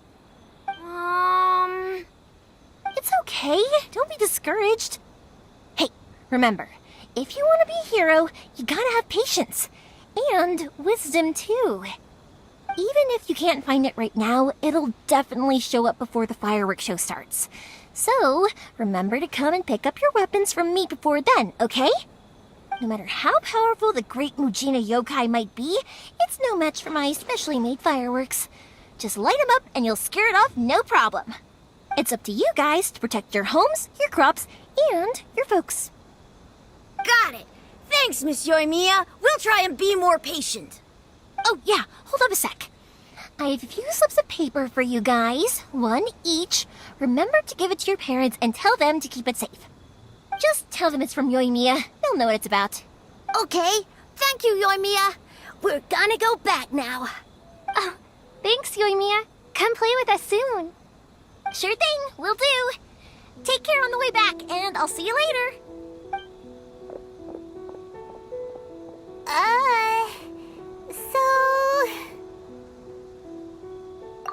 So it was you guys. I guessed as much from the way the kids described you. No worries, though. I'm not blaming you. The great Mujina yokai is pretty popular with the kids, so of course they're gonna get upset if someone tries to tell them it doesn't exist. Okay, but it definitely doesn't exist, right? Yeah, the first time I heard about it, I knew straight away that was probably something the parents had come up with to stop the kids from running off all the time. But when the kids asked me about it, I didn't want to break it to them. I just told them that it looks cute and likes to play pranks and doesn't hurt people. So, I guess now the kids' impression of the great Mujina yokai is mostly influenced by me. Huh.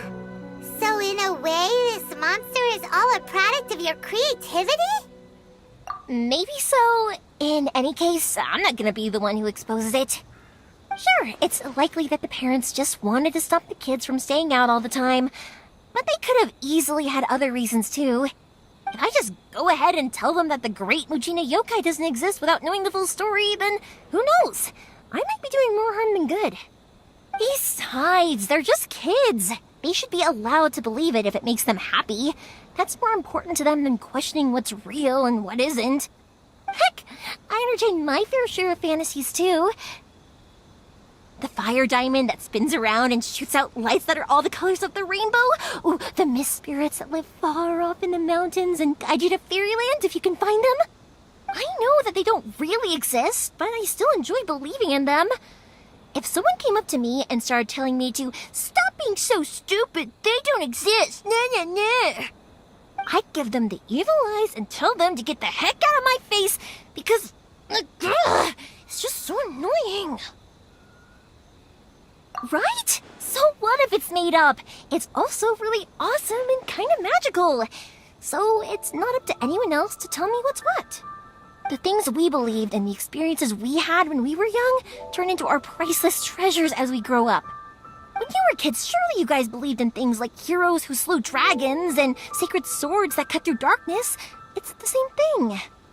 If we tear apart these kids' fairy tales now, what else do we have to tell them? That Inazuma's locked down? All the grim tales of the Vision Hunt Decree? I think it's a bit too early for all of that. Yeah! Oh, way too early, for sure! Whether you understood me or not, don't you worry. I'll take care of the kids and make sure they stay safe. Okay, it's about time I headed back. The Naganohara fireworks show is just around the corner, and there's still a lot of things to get ready. Naganohara fireworks show?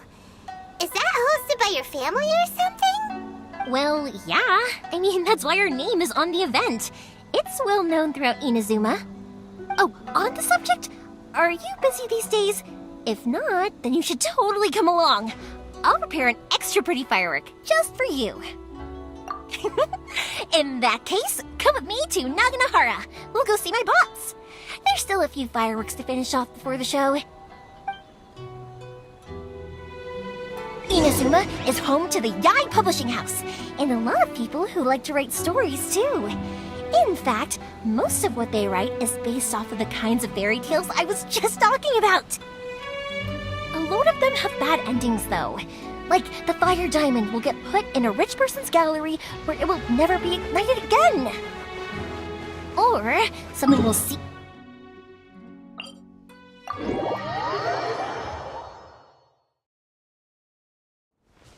The hero who slays the dragon becomes the next dragon.